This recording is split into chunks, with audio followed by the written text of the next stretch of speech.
আগে বের হব না, এই আপনার খবরটা আমার কাছে নিয়ে আসবে, তারপরে বের হব। ইন্না রাব্বি বিকাইদিহিন্না আলিম, আমার আল্লাহ নিশ্চয় তাদের ষড়যন্ত্র আমার আল্লাহ জানে। জোরে বল সুবহানাল্লাহ। সুবহানাল্লাহ। নবী হযরত ইউসুফ পয়গম্বর আপনার যেটা বলে দিলেন আমার আল্লাহ কোট করে দিলেন, আল্লাহ পাক আপনার জানিয়ে দিলেন। হযরত ইউসুফ আলাইহিস সালাম বলল, আমাকে আপনার বের করার জন্য তোমরা ছটপট করবে না, আমি জেলের ভিতর থেকে কলঙ্কর দাগ নিয়ে বের হব না, আমি জেল থেকে যখন বের হব আমাকে নিষ্পাপ করে বের করতে হবে। জেলের ভিতর থেকে যখন বের হব আমাকে দোষারোপ করলে হবে না, আমাকে নির্দোষ প্রমাণ করতে হবে। বাদশার কাছে তুমি যাও, যাবার পর বাদশাকে বলো, এই বাদশা পৃথিবীর জমিনে কেন আমাকে খোঁজ নিল না? 12টা বছর ধরে আমি কেন জেলের মধ্যে অশান্তির দাবানে চললাম? কেন আমাকে অন্যায় ভাবে জেলের মধ্যে আপনারা রাখলো? এই কথার যদি প্রমাণ না দেয় আমি জেল থেকে বের হব না। আল্লাহর নবী বললেন, অত সহজে বের হব না, তুমি বললে বের হয়ে যাবো। আগে প্রমাণ করো, ওই সব নারীকে সবগুলোকে হাজির করতে হবে, আর তাদের মুখ দ্বারা আমি প্রমাণ নিব যে কেন তারা আমাকে এই দোষে দোষী করলো। আল্লাহর নবী ইউসুফ পয়গম্বর যখন বললেন, আল্লাহ রাব্বুল আলামিনের কোরআন বলে, ও আপনার বলে হাতে সূরা পানকারী যিনি এসেছিল বাপ, উনি যাবার পর বললেন, ওগো বাদশা রাইহান বিন ওয়ালিদ, ওই আল্লাহর নবী বের হবে না, মানে ওই যুবক বের হবে না। যদি বের করতে হয় তাহলে প্রমাণ করতে হবে নির্দোষ, যদি প্রমাণ না করেন তাহলে হবে না। বলে কি ঘটনা তো আমি জানি না, কারণ বাদশা রাইহান বিন ওয়ালিদ জানতো না, এটা জানতো শুধু মিশরের আজিজ, ওই আপনার বলে হয়তো কিতফির মানে জুলাইখার স্বামী আর জুলাইখা, তাছাড়া আর কেউ জানতো না। বাবা জুলাইখা বলেছিল, স্বামী গো নির্দোষ যদি আমাকে প্রমাণ না করো তাহলে দাসীদের সম্মুখে মুখ দেখানো যাবে না, বান্ধবীদের কাছে যাওয়া যাবে না। আমি তো বলেছি তার প্রেমে আমি পাগল হয়েছি, এটা সবাই জানে। এখন পৃথিবীতে আপনার ইউসুফকে দোষী প্রমাণ করে ওই জেলের মধ্যে বন্দী করতে হবে, এটা আপনার পরিকল্পিত ভাবে ইউসুফ আলাইহিস সালামকে জেলের মধ্যে ভরে দিল। আল্লাহর কোরআন বলে, সেই সময়তে যাবার পরে যখন এটা প্রমাণ করতে গেল, আল্লাহর নবী ইউসুফ পয়গম্বর বলে যখন আপনার পাঠালেন, রাইহান বিন ওয়ালিদ একটা সভা ডাকলো, ডাকার পর বলল, তোমরা হাজির হয়ে যাও এবং ওই 40 জন নারী যারা পৃথিবীর জমিনে আপনার জুলাইখার সঙ্গে দিয়ে চলো, ওই 40 জন নারীকে হাজির করো। কোথায় আছে, কে আছে বেঁচে, তাদেরকে হাজির করো। আপনার 12 বছর পরে ওই সমস্ত নারীর তদন্ত করা হলো। আপনার আভিজাত্য পরিবারের নারী যারা আপনার পৃথিবীর জমিনে, যারা আপনার ইউসুফ পয়গম্বরকে পাওয়ার কামনা করেছিল, যারা আঙ্গুল কেটেছিল খুঁজে খুঁজে, তাদেরকে আপনার বের করা হলো। 40 জন নারী হাজির হলো, জুলাইখাকে আপনার হাজির করা হলো। আপনার সভা বসে গেল। আল্লাহর নবী আপনার বলে হাজির ইউসুফ পয়গম্বর পৃথিবীর জমিনে নির্দোষ হবে, এটা প্রমাণ হবে। কারণ আমার আল্লাহ পাক বলেছে, কত ইজ্জত মানতাসা কত জিল্ল মানতাসা, আমার আল্লাহ যাকে ইজ্জত দেয় বেইজ্জত করার ক্ষমতা নয়, আল্লাহ যাকে বেইজ্জত করবে ইজ্জত দিতে কেউ পারবে না। আল্লাহ পাক আমার নবীর শান আপনার বাড়াচ্ছে। বাবা এসব পয়গম্বর পৃথিবীর জমিনে আল্লাহকে ডাকছে, আমার আল্লাহ পাক বলে ধৈর্য ধরো, ইন্নাল্লাহা মা সাবিরিন, নিশ্চয় যারা ধৈর্য ধারণ করে আমি আল্লাহ তাদের সাথে। ধরে বল সুবহানাল্লাহ। আল্লাহ পাকের পয়গম্বর ইউসুফ আলাইহিস সালাম যাই নামাজের পানিতে চোখের পানি ছেড়ে কান্না করে বলে, আল্লাহ আমি নির্দোষ হয়ে বের হব, আমি জামিন আমার দরকার নয়। 12টা বছর চলে গেল, নির্দোষ প্রমাণ করতে পারেনি। আর যদি নির্দোষ প্রমাণ না হয় কলঙ্কর দাগ লেগে যাবে। ইউসুফ নবী জুলাইখাকে ভালোবাসতো, এটা ইতিহাস হয়ে যাবে। আল্লাহ পাকের নবী আল্লাহর কাছে কাঁদে, আল্লাহ দোয়া কবুল করে নিলেন। ওই সময় বাদশা সভাসদ বর্গের কাছে ডাক দিয়ে বললেন, কলা মা খাদবু কুন্না, এই নারীরা তোমাদের কি কাজ ছিল? ইজরাওয়াতুন্না, আপনার ইউসুফ আলা ইউসুফ আন নাফসিহি, ওগো আপনার পৃথিবীর নারীরা তোমাদের কি কাজ ছিল? যখন ইউসুফের কাছে গেছিলে ইউসুফকে কেন প্রলোভিত করলে? ইউসুফকে আকৃষ্ট তোমরা কেন করেছিলে? এটা কি এমন তোমাদের কাজ ছিল, তোমরা কি দেখতে পেলে তার জন্য তোমরা কেন পাগল হলে? যেমনি আপনার 40 জন নারীকে আপনার জড়িয়ে ধরে বাদশা যখন বলেছে খবরদার তোমরা উত্তর দিবে তারপর যাবে, তোমাদের কি এমন কাজ ছিল? কেন তাকে প্রলোভিত করলে? কেন তাকে আকৃষ্ট তোমরা করেছিলে? এই অপবাদ তোমরা কেন দিলে? 40 জন নারী তখন আপনার বলা আছে কিং কর্তব্য বিমূঢ় হলো। তারা চিন্তা ভাবনা করলো, আহারে এখন আপনার 12টা বছর হলো, আমরা তো অন্যায় সাক্ষী দিয়েছিলাম, আমরা জুলাইখার পক্ষে সাক্ষী দিয়েছিলাম, আল্লাহর নবীর পক্ষে সাক্ষী দিইনি, আজ তো সত্য উদ্ঘাটন হয়ে যাবে। তারা আপনার বলেছিল, আল্লাহ পাক বলেছে ওয়াকুল্লা হাসা লিল্লাহি, তারা সবাই বলল আল্লাহর পবিত্রতা ঘোষণা করি। ওগো বাদশা, মা আলিমনা আলাইহি মিন সুই, আমরা ইউসুফ নবীর ভিতরে কোনো দোষ খুঁজে পাইনি। জোরে বল সুবহানাল্লাহ। সুবহানাল্লাহ। তারা বলে দিল, দাঁড়িয়ে বলল ওগো বাদশা, আমরা ইউসুফ পয়গম্বরের কাছে আমরা কোনো দোষ খুঁজে পাইনি। বলে দোষ খুঁজে যদি পাও না তাহলে কেন ইউসুফ পয়গম্বরকে জেলের মধ্যে বন্দী করা হলো? ইউসুফ কেন জেলে খাটতেছে? এই কথা যখন প্রশ্ন করা হলো, এই নারীদের জবান বন্ধ হয়ে গেল, কারণ মিথ্যা সাক্ষী দিয়েছে। মিথ্যা বেশি দিন চলে না, সত্য সারা বছর চলে।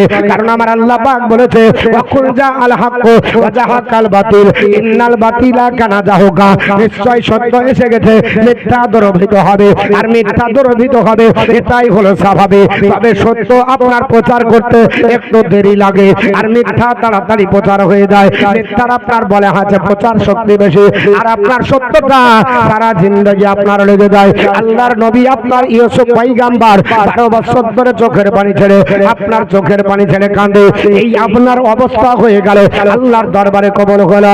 আল্লাহর পাক পৃথিবীর জমিনে ইউসুফ পয়গম্বরকে সংবাদ দেয়, ও নবী তুমি চিন্তা করো না, আমি আল্লাহ পাক তোমাকে নির্দোষ প্রমাণ করে এই পৃথিবীর জমিন থেকে তোমাকে আপনার সম্মানিত করে আমি ফুলের তোড়া দিয়ে জেলখানা থেকে বের করার ব্যবস্থা করব। জোরে বল সুবহানাল্লাহ।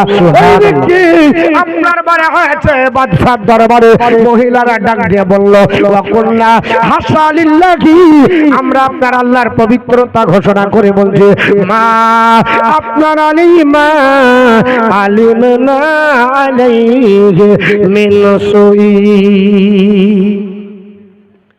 ডাক দিয়ে বললাম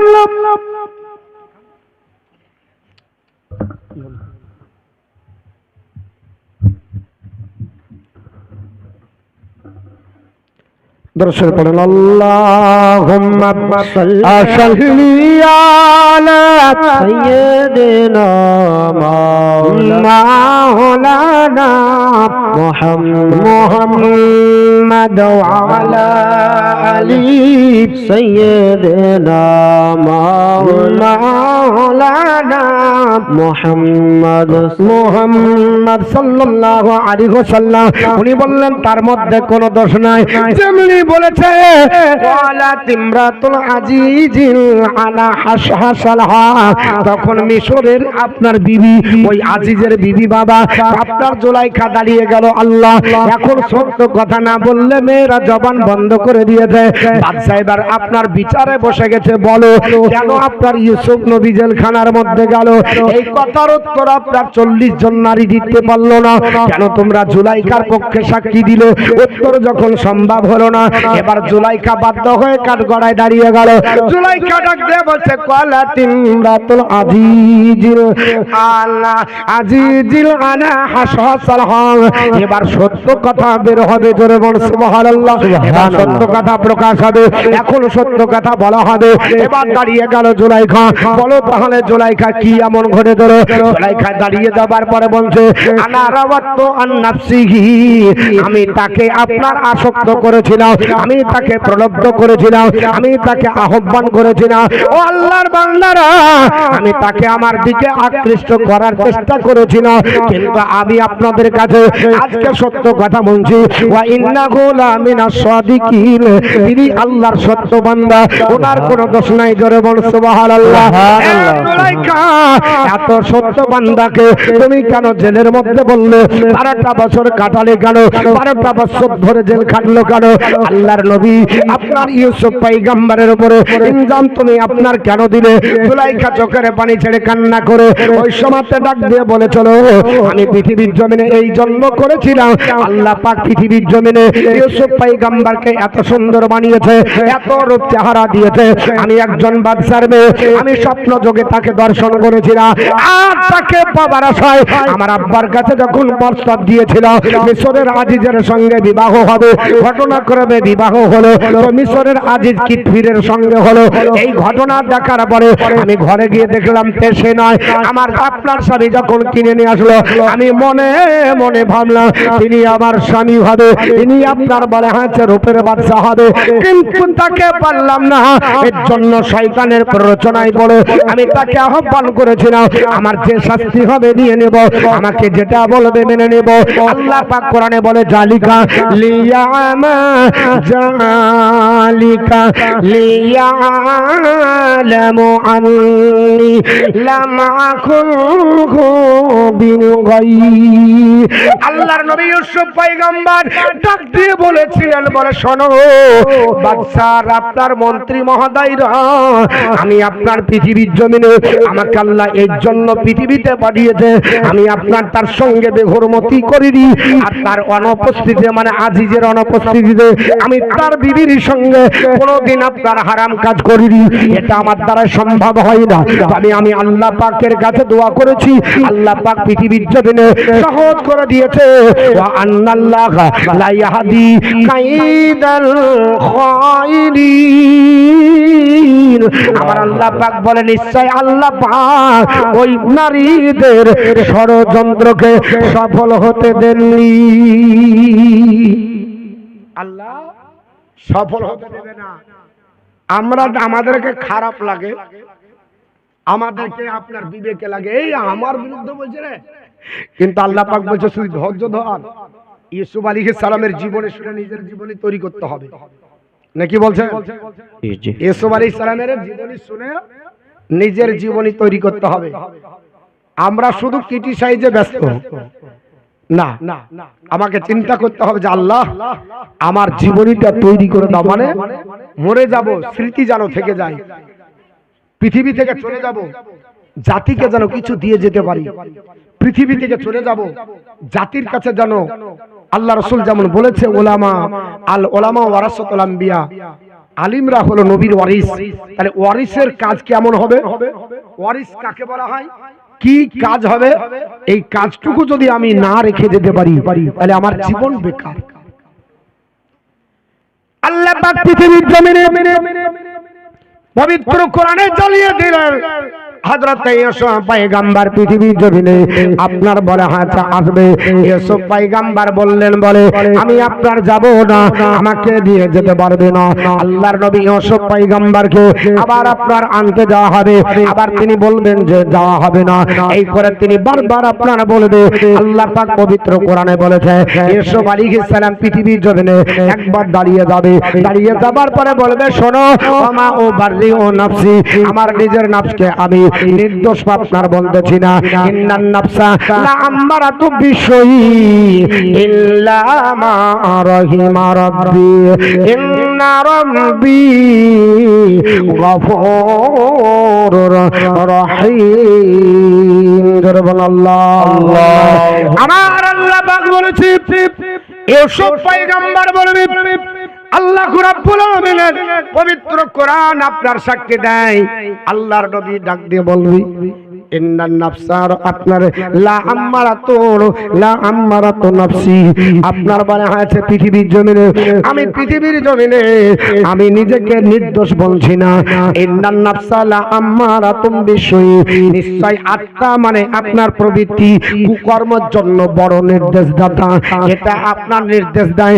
ইল্লা মা রাহিমা রাব্বি, শুধুমাত্র যার উপর আল্লাহর রহমত থাকে তিনি বেঁচে যায়। আর আপনার ইন্না রাব্বি গফুরুর রহিম, নিশ্চয় আমার প্রভু ক্ষমাশীল এবং দয়ালু। জোরে বল সুবহানাল্লাহ। আল্লাহর নবী কেন বললেন? কারণ জুলাইখার উক্তির পরে এটা তিনি যদি আপনার না বলতেন, কারণ জুলাইখা নির্দোষ প্রমাণ করে দিল। জুলাইখা বলে দিল যে ইউসুফের কোনো দোষ ছিল না, আমি আপনার দোষী। এইটা আপনার বলা হয়েছে বলার জন্য আল্লাহর কাছে যেন অহংকার প্রকাশ না হয়ে যায়, এর জন্য নবীদের গুণ হলো নিজেকে ছোট হওয়া। নবী ডাক দিয়ে বলেন, আল্লাহ আমি নিজেকে নির্দোষ বলছি না, আমি নিজেকে আপনার বলা হয়েছে পৃথিবীর জমিনে অপরাধী আপনার না তা বলছি না। আল্লাহ তোমার না শুকরিয়া যেন না হয়ে যায়, কারণ আত্মার নির্দেশকে আল্লাহ আপনার বলা হয়েছে পৃথিবীর জমিনে অপকর্ম করার জন্য এই আত্মা আপনার নির্দেশ দেয়। ওগো আল্লাহ পাক তুমি দয়ালু, ওগো আল্লাহ তুমি আপনার বলা হয়েছে ক্ষমাশীল। তোমার কাছে আশ্রয় প্রার্থনা করছে পৃথিবীর জমিনে বাবা। ওই আপনার জুলাইখার নির্দেশের পরে আল্লাহর নবী পৃথিবীর জমিনে আল্লাহর কাছে সেজদায় পড়ে কান্না করতে লাগলেন, আল্লাহ আমাকে পৃথিবীর জমিনে এইভাবে যেন আমার অহংকার প্রকাশ পেয়ে না যায়। আল্লাহর নবী পৃথিবীর জমিনে তিনি আজ এর জন্য অহংকার যেন প্রকাশ না পেয়ে যায়, এর জন্য আল্লাহর কাছে দোয়া করলেন। করার পরে আবার গেল, এবার বাদশার কাছে দূত আবার হাজির হয়ে গেল। বাদশা ডাক দিয়ে বলল, যাও আমি তাকে মনোনীত করব, ওর মতো বান্দা দেখতে পাওয়া যায় না। আল্লাহর শ্রেষ্ঠ আপনার বলা হয়েছে মহান ব্যক্তিত্ব তার ভিতর আছে। আল্লাহর একজন পয়গাম্বার, তিনি সত্য কথা বলবে, মিথ্যা বলবে না। ডাক দিয়ে বলল, মন্ত্রী মহোদয় যাও, চলে যাও। যাবার পর আল্লাহর নবীকে বের করে নিয়ে আসো। কি করে বের করতে হবে বাপ, কি করে নিয়ে আসা হবে? আল্লাহর পাকের কোরআনের ব্যাখ্যায় বলেছে, গোটা মিটিং করা হলো, যত আপনার হিংস্র জন্তু ছিল সবগুলো আপনার বলা হয়েছে একত্রিত করা হলো। ওই জন্তুগুলাকে আপনার সুসজ্জিত করা হলো, এরা যেন স্যালুট জানাবে, এরা সম্বোধন করে দাঁড় করে দিতে হবে। আর মন্ত্রী মহোদয়দেরকে বলল, একটা বিশাল বাহিনী তৈরি করো, বিশাল একটা দল তৈরি করো, ওই দলগুলোকে সুসজ্জিত করো। আপনার বলা হয়েছে তদানীন্তন কালে যে সমস্ত যানবাহন দরকার ছিল, পরিবহন ব্যবস্থা ছিল, উন্নত মানের পরিবহন ব্যবস্থা করা হলো। আর সুসজ্জিত আপনার পোশাকে চতুর্দিকে লাইন দিয়ে করা হলো, মখমলের চাদর পেটে পাড়ে দেওয়া হলো। যে আপনার জেলখানা থেকে বের হবে, রাজপ্রাসাদ পর্যন্ত আসবে, সম্মানের যেন চাদর থাকে। আর যেন কোনোদিন ইউসুফ নবী যেন বুঝতে না পারে আমি 12 বছর জেলে ছিলাম, এই দুঃখটা যেন সম্মানের সঙ্গে ভরে যায়। খোদা তোমায় ডাকতে জানি না, ডাকার মতো ডাকলে খোদা, ডাকার মতো ডাকলে খোদা কেমন শোনেন না। খোদা তোমায় ডাকতে জানি না, গেছে না হলি না বে খোদার সানে গেছেন মেহলি দিয়েছেন পর্দা খোলি ইশকের বানা।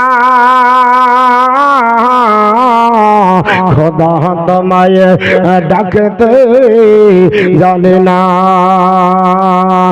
ডেকেছেন ইব্রাহিম নবী নমরুদের অগ্নিতে পড়ি, ডেকেছেন ইব্রাহিম নবী নমরুদের অগ্নিতে পড়ি। আগুন হইল ফুল বাগিচা বসম জ্বলে না। খোদা তোমায় ডাকতে জানি না, ডাকার মতো ডাকিলে খোদা, ডাকার মতো ডাকিলে খোদা কেমন শোনেন না। খোদা তোমায় ডাকতে জানি না, ডেকেছেন ইউসুফ নবী খোদার প্রেমে রইলেন পড়ি। 3 দিন পরে উত্তর হলেন সব কিছু তো খেলো না। খোদা তোমায় ডাকতে জানি না, ডাকার মতো ডাকিলে খোদা, ডাকার মতো ডাকিলে খোদা কেমন শোনেন না। খোদা তোমায় ডাকতে জানি না। ডেকেছে মুসা নবী তোর পাহাড়ে গেলেন চলে। ডেকেছে না মুসা নবী তোর পাহাড়ে গেলেন চলে। খোদারে নরে পাহাড়ি জলে বর্ষা জলে না খোদা তোমায় ডাকতে জানি না। ডাকার মতো ডাকিলে খোদা ডাকার মতো ডাকিলে খোদা কেমনে শোনেন না। খোদা তোমায় ডাকতে জানি না। আল্লাহুম্মা সাল্লি আলা সাইয়্যিদিনা মাওলানা মুহাম্মদ ওয়া আলা আলি সাইয়্যিদিনা মাওলানা মুহাম্মদ। আমার বলার উদ্দেশ্য হলো বাপ সুসজ্জিত বাহিনী তৈরি করলো, মখমলের চাদর পেড়ে দিল, ধৈর্যের ফল এটা আমার আল্লাহ দিচ্ছে, ঠিক না বেঠিক বাবা? আল্লাহর নবী ইউসুফ পয়গম্বরকে বের করে নিয়ে আসা হবে। নবী আপনার চলে আসবেন, আপনার সসম্মান করা হবে। আবার পর ডাক দিয়ে বলল ওকে নিয়ে এসো, কি করা হবে? আল্লাহর নবী যখন পৃথিবীর জমিনে ওই জেলের মধ্যে আছে, এতগুলো আপনার দল সুসজ্জিত করে তাকবীর দিতেছে, আপনার তদানীন্তন কালে যে স্যালুটের দরকার ছিল ওই স্যালুট দিতে দিতে জেলখানার মধ্যে চলে গেল। জেলের মধ্যে যাবার পরে ডাক দিয়ে বলে ওগো যুবক, আর জেলের মধ্যে থাকতে হবে না, চলেন আপনাকে বাদশা ডেকেছে। আল্লাহর নবী বলল আলহামদুলিল্লাহ, আর আমার অসুবিধা নয়, চলো যাব জেলের ভিতর থেকে। উনি বেরিয়ে গেলেন, বেরিয়ে আর জেলের মধ্যে থেকে বের হবেন। বেরের আপনার আগে আল্লাহর কোরআনের তাফসিরে বলেছে, হাত তুলে মোনাজাত করলেন, আল্লাহ এই জেলখানায় এত বিপজ্জনক জেল, এই জেলটাকে আপনার বলা হয়েছে এই জেলটা হচ্ছে এমন একটা ঘর, এটা হচ্ছে আপনার পৃথিবীর জমিনে বিপজ্জনক ঘর। উনি আরবিতে বলেছিলেন, ওই ভাষাতে তিনি বলেছিলেন জেলখানা হলো একটা বিপজ্জনক ঘর। জীবিতদের জন্য তিনি বলেছিলেন কবর, আর যারা দুশমন হবে তাদের জন্য তিরস্কারের ঘর। আর আরেকটা তিনি বলেছিলেন যারা সত্যবাদী হবে তাদের জন্য পরীক্ষার স্থল। এই চারটা বলে দোয়া করে আল্লাহর কাছে দোয়া করে বললেন, আল্লাহ যারা জেলের ভিতর আছে এদেরকেও আমার মতো তুমি পরিত্রাণ দিও। এই বলে জেলের ভিতর থেকে আপনার বের হবার পরে তিনি আল্লাহর শুকরিয়া আদায় করলেন, আল্লাহর কাছে শুকরিয়া জ্ঞাপন করে আল্লাহর মহত্ব ঘোষণা করলেন। করার পর বাদশার কাছে আপনার বলা হয়েছে চলে যাচ্ছে। বাদশা আপনার পৃথিবীর জমিনে সুন্দর একটা আসন পেতেছে। ওই আসনটা কি ছিল? তাফসীরের কিতাবে লেখা আছে সোনা যত আর হীরা মোহিনী আর আপনার কাঞ্চন যা ছিল ওই দিয়ে একটা সিংহাসন বানালো। এটা অন্য কোন সম্মানের কোন আপনার রাজার জন্য নাই, মন্ত্রীর জন্য ছিল না, কোন আপনার মহাদয়ের জন্য ছিল না।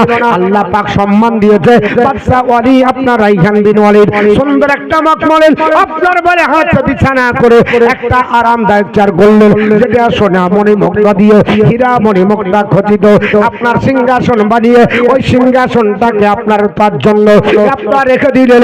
আল্লাহ পাকের আপনার নবী আসতেছেন। বাদশা ডাক দিয়ে বলে ও কলাল মালিক তনি বিহি, আবার ডাক দিয়ে বলে একটু কাছে নিয়ে এসো, আমার কাছে নিয়ে এসো। আস্তাস লিখছো লিনাফসি, আমার জন্য তাকে নির্বাচন করে নেব, খাস বান্দা বানিয়ে নেব, আমার আপনার মন্ত্রীর মধ্যে তাকে আপনার দলভুক্ত করে নেব, আমার খাস আপনার করে নেব। আল্লাহর কোরআন বলে ফালাম্মা কাল্লামাল্লাহু ফালাম্মা কাল্লামাহু, যখন আল্লাহর নবীর সঙ্গে কথা বললেন বলা তখন বাদশা বলল ইন্নাকাল ইয়াউমা লাদাইনা মাকিনুন আমিন, আমি আপনাকে দেখতে পাচ্ছি, আপনি আজকে আমার কাছে আমার নিকটে সম্মানীয় হয়েছেন, হয়েছেন, আমার কাছে নির্ভরযোগ্য হয়েছেন, বিশ্বাসযোগ্য হয়েছেন। আর আপনাকে চিন্তা করতে হবে না, আপনার জন্য সিংহাসনের ব্যবস্থা করেছি। এই সিংহাসনে বসে আর পৃথিবীর জমিনে কারো কথা শুনবো না, কারো পরামর্শ শুনবো না, কারো কথা চলবে না। আপনাকে আমার জন্য নির্বাচন করলাম। আমার আল্লাহ কোরআনে বলেছে, আল্লাহ তাকে নির্বাচন করিয়ে পৃথিবীর জমিনে সম্মান দেবে। তাই বাদশা আপনার বলা হয়েছে আল্লাহর নবীকে সম্মান জানিয়ে বসিয়ে দিলেন সিংহাসনে। ওই অবস্থায় আপনার মন্ত্রী মহোদয় সবাই অবাক হয়ে গেল।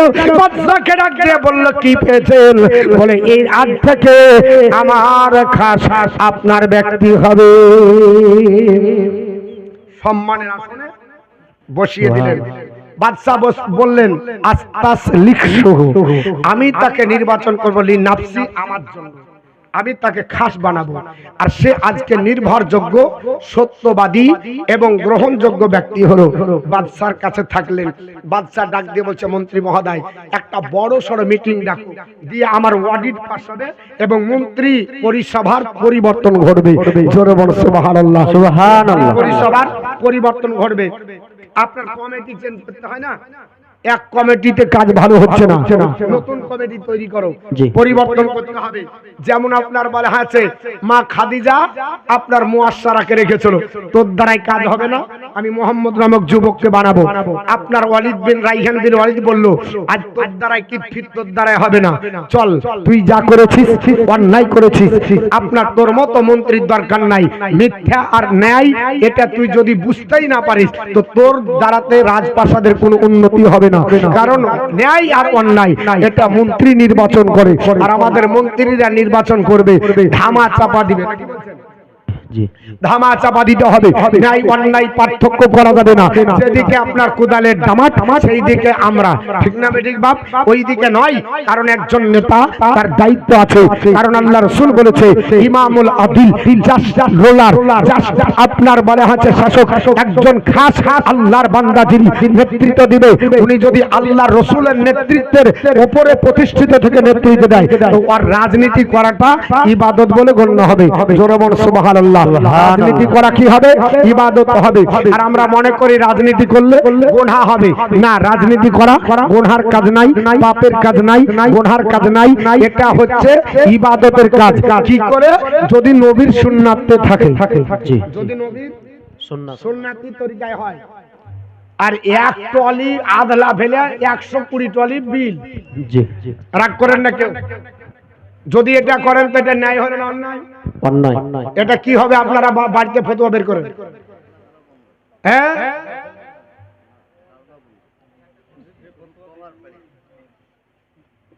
যদি আপনি পৃথিবীর জমিনে নেতৃত্ব দেন আর ওই নেতৃত্বটা নবীর সুন্নাতি তরিকা হয়, তাহলে ওটা ইবাদত। তো তিনি বললেন মন্ত্রিসভার পরিবর্তন করতে হবে। আমার বন্ধুগণ, বলার উদ্দেশ্য হলো আল্লাহর পয়গম্বর হযরত ইউসুফ পয়গম্বরকে বসিয়ে রেখেছে। আপনার রাইহান বিন ওয়ালিদ ডাক দিয়ে বলল, বলে মন্ত্রিসভার পরিবর্তন হবে। ওরে কিফির, আর তোকে রাখা যাবে না, তোর পরিবর্তন ঘটিয়ে দিলাম, আর তোর জায়গাতে আমি ইউসুফকে রেখে দিলাম। আল্লাহর নবী ইউসুফ আলাইহিস সালাম তিনি আপনার বলা হয়েছে ওই গদিতে অধিষ্ঠিত হয়ে গেলেন। এই সমাজে চিন্তা হয়ে গেল। কিতফির আস্তে আস্তে তীক্ষ্ণ হয়ে আপনার জরাজীর্ণ হলো। কিতফির পৃথিবীর জমিনে শেষ পর্যন্ত মৃত্যুবরণ করলো। আর আপনার বেশি দিন ছিল না, মানে ওই আজিজ মারা গেল, কিতফিরের মৃত্যু হয়ে গেল। আজিজ যখন মারা গেল, রাইহান বিন ওয়ালিদ ডাক দিয়ে বলল, আপনার কোথায় জুলাইখা? জুলাইখার ঘটনা শুনেছেন, পাগল হয়ে দেশে দেশে ঘুরে বেড়ায়, আপনার রাস্তা রাস্তা ঘুরে বেড়ায়। আপনার ইউসুফ ইউসুফ করে তিনি আপনার চোখের পানি ছেড়ে কান্না করেছিলেন। শেষ পর্যন্ত আল্লাহর কাছে দোয়া করেছেন, আল্লাহ পাক আমি তোমার কাছে কাছে মান্নত করি, তোমার কাছে দোয়া চাই, আমার পৃথিবীর জমিনে ইউসুফকে একদিনের জন্য হলো স্বামী বানাও। আমি শুধু পৃথিবীর জমিনে তাকে আপনার মনোরঞ্জন করার জন্য নয়, আমি শুধু চাইছি কিয়ামতের দিন জানো আমার আপনার স্বামী হয়, আর আমি যেন আল্লাহর দরবারে একজন নবীর স্ত্রী হিসাবে আপনার বলা হাতে যেতে পারি। সেই দিন আল্লাহ দোয়া কবুল করেছিলেন, আল্লাহ পাকের আপনার কবুল হয়ে গেল দরবারে দোয়া। সেই দিন ডাক দিয়ে রাইহান বিন ওয়ালিদ ডাক দিয়ে বলল, মন্ত্রী মহোদয়, আমার আপনার মন্ত্রীর মধ্যে যিনি আপনার যুবক হয়েছে, তখন ইউসুফ পয়গম্বরের বয়স ছিল 30 বছর। আপনার পৃথিবীর জমিনে আল্লাহর নবীকে আপনার জেল থেকে বের করার পরে পর করে তখন জোয়ান, ডাক দিয়ে বলছে বিবাহের ব্যবস্থা করতে হবে। কার সঙ্গে হবে? আপনার জুলাইকার সঙ্গে হবে। জোরে বলুন সুবহানাল্লাহ। মুসলমান, আল্লাহর নবী জুলাইকাকে পৃথিবীর জমিনে আপনার কবুল করে নিলেন। বিবাহ হলো, অনেক ঘটনা আছে বাবা ভিতরে, অত বলার সময় নাই। যাই হোক, আপনার বিবাহ হলো। সেই দিন আল্লাহর নবী ইউসুফ পয়গম্বর ডাক দিয়ে বলেছিল, জুলাইখা, ওই যেই দিন তুমি আহ্বান করে আপনার উলঙ্গ ছবি করে আমাকে ডাক দিয়েছিলে, ওর চাইতে আজকের বিবাহটা কি সুন্দর নয়? এটা কি উত্তম নয়? জুলাইখা পা জড়িয়ে জড়িয়ে ডাক দিয়ে বলেছিল, নবী গো, আপনি হলেন একজন রূপের বাদশা, আর আমি হলাম একজন বাদশার মেয়ে। আমাকে আল্লাহ সুন্দরী বানিয়েছে, আমি স্বামীর সঙ্গে পরিবদ্ধ হয়েছিলাম। আমি আপনার স্বামীর সঙ্গে আমি এটা বলেছিলাম যে আমি কোনোদিন আপনার সঙ্গে ঘর সংসার করব না। কতদিন বলে? 12 বছর আমি করব না। কেউ বলেছে যতদিন করবে, আনলিমিটেড টাইম দেওয়া হয়েছিল। তবুও বাবা এতদিন ধরে আমি স্বামীর সঙ্গে ঘর সংসার করব না, রান্না বান্না করে দেব, তার সঙ্গে আপনার চলাফেরা করব, কিন্তু বাচ্চা কাচ্চা হবে না, চিরকুমার হয়ে থাকবো, তার সঙ্গে আমার বিবাহ হবে। আমি স্বপ্নে রাজকুমারকে বেঁধে যাই। সেই দিন আপনার বাড়ি হচ্ছে, আপনাকে বাড়িতে যেদিন পেলাম, সেই দিন থেকে আমার মনের আপনার আগুন বেড়ে গেল। আপনাকে পাওয়ার আশায়, আপনাকে নিজের আপন বানানোর আশায়, শেষ পর্যন্ত আপনাকে বাড়িতে পেয়ে আরো আমার মনের রোষের আগুন জ্বলে। যখন আপনাকে পেলামই না, তখন বাধ্য হয়ে শয়তানের চক্রান্তে পড়েছিলাম। হুজুর আমাকে মাফ করেন। আর আপনি নবী, এর জন্য আল্লাহ পাক আপনাকে আল্লাহ কি করেছে? রক্ষা করেছে। কারণ আমার আল্লাহ পাক বলে, খাস বান্দাদের জন্য আলাদা স্পেশাল কোটা। গতকাল বলেছিলাম আত্মা 3 প্রকার। নবীদের আত্মার উপরে কোনো পাপ স্পর্শ করতে পারে না। নবীদের আত্মার উপরে কোনো পাপের আসার হয় না। আপনার আমার উপরে পাপের আসার হবে কেন? আপনার প্রবৃত্তি, আপনার রূহ, আপনার আত্মা কুকাজের জন্য আহ্বান করবে, কিন্তু নবীদের এটা পাক, নবীদের জন্য এটা খাস, যে নবীদের আত্মা ওই কুপ্রবৃত্তি থেকে, আপনার কুকর্ম থেকে আল্লাহ পবিত্র রাখা। এটা আল্লাহ পাকের হিফাজত, এটা আল্লাহ স্বয়ং নিজের আপনার কুদরতি শক্তিতে রেখেছে। তো তিনি বললেন যে না, তাহলে এক কাজ করতে হবে, যে তোমাকে তওবা করতে হবে। তওবা করলেন, এবং তার আগেই তো ইসলাম কবুল করেছিলেন। বাপ, অনেক ঘটনা। ইসলাম কবুল করে তওবা করার পরে বিবাহ বন্ধনে আবদ্ধ হলেন। এবার আপনার বাদশার দরবারে তিনি আপনার লালিত পালিত হচ্ছেন, দেখাশোনা করছেন। বাদশা একদিন ডাক দিয়ে বলল, এ আপনার আমার মন্ত্রী, আপনার প্রধানমন্ত্রী এ ইউসুফ, মানে তখনও ইউসুফ পয়গম্বরের নাম হলো মিশর আজিজ। মিশর আজিজ, আপনি আপনার এসেছেন, তবে স্বপ্নের ব্যাখ্যা আমাকে পাশে বসে শোনান। কি শোনাবো?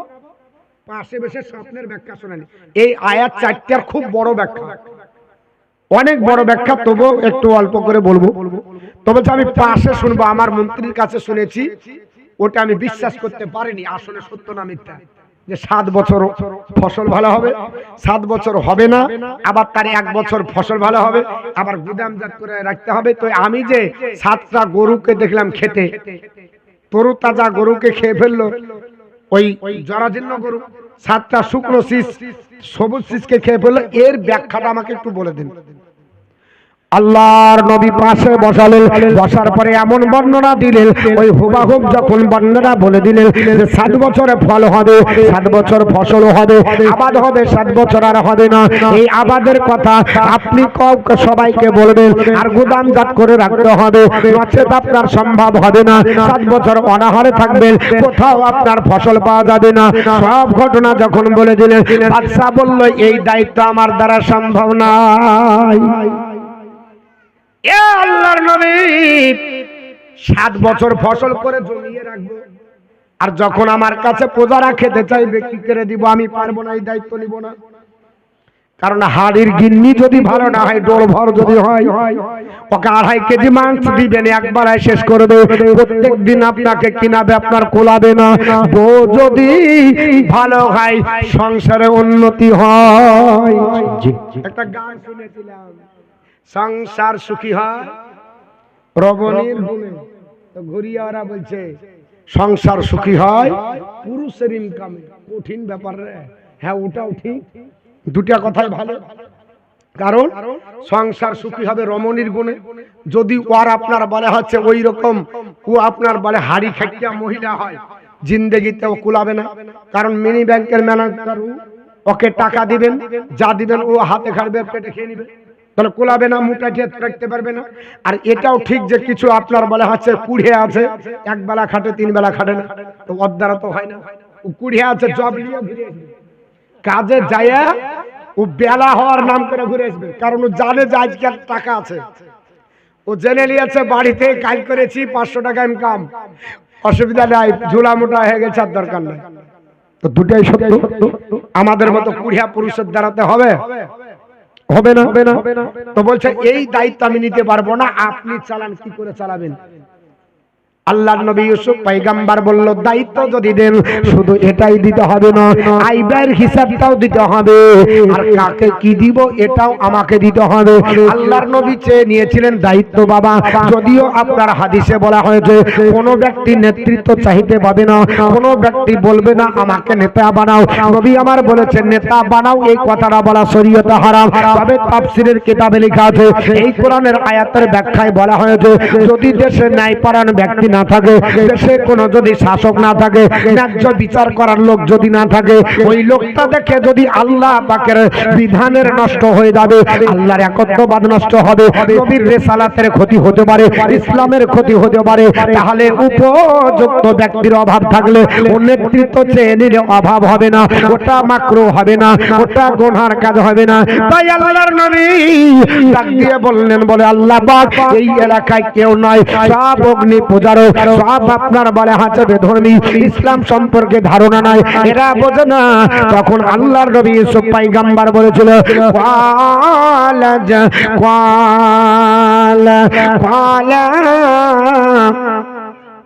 قال اجعلني عن خزائن الأرض।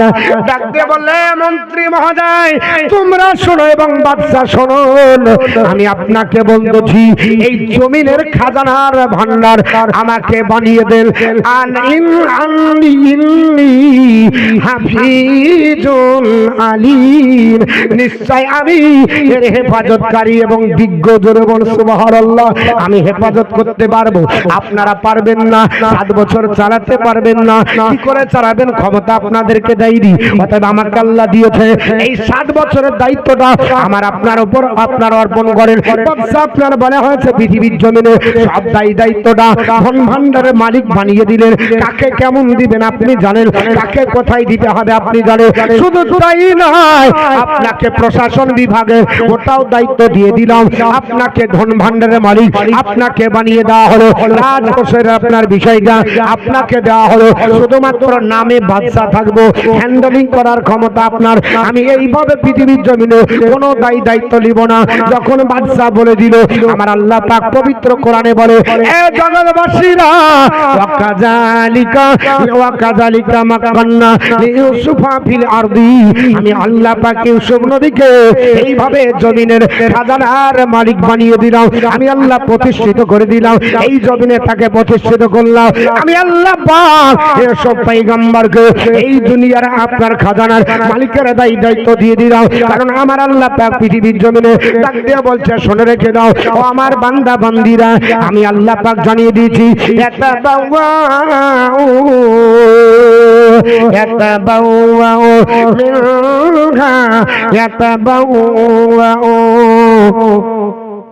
يتبوأ منها من يشاء। আয়াতটা ভুলে গেলাম, দেখি আল্লাহুম্মা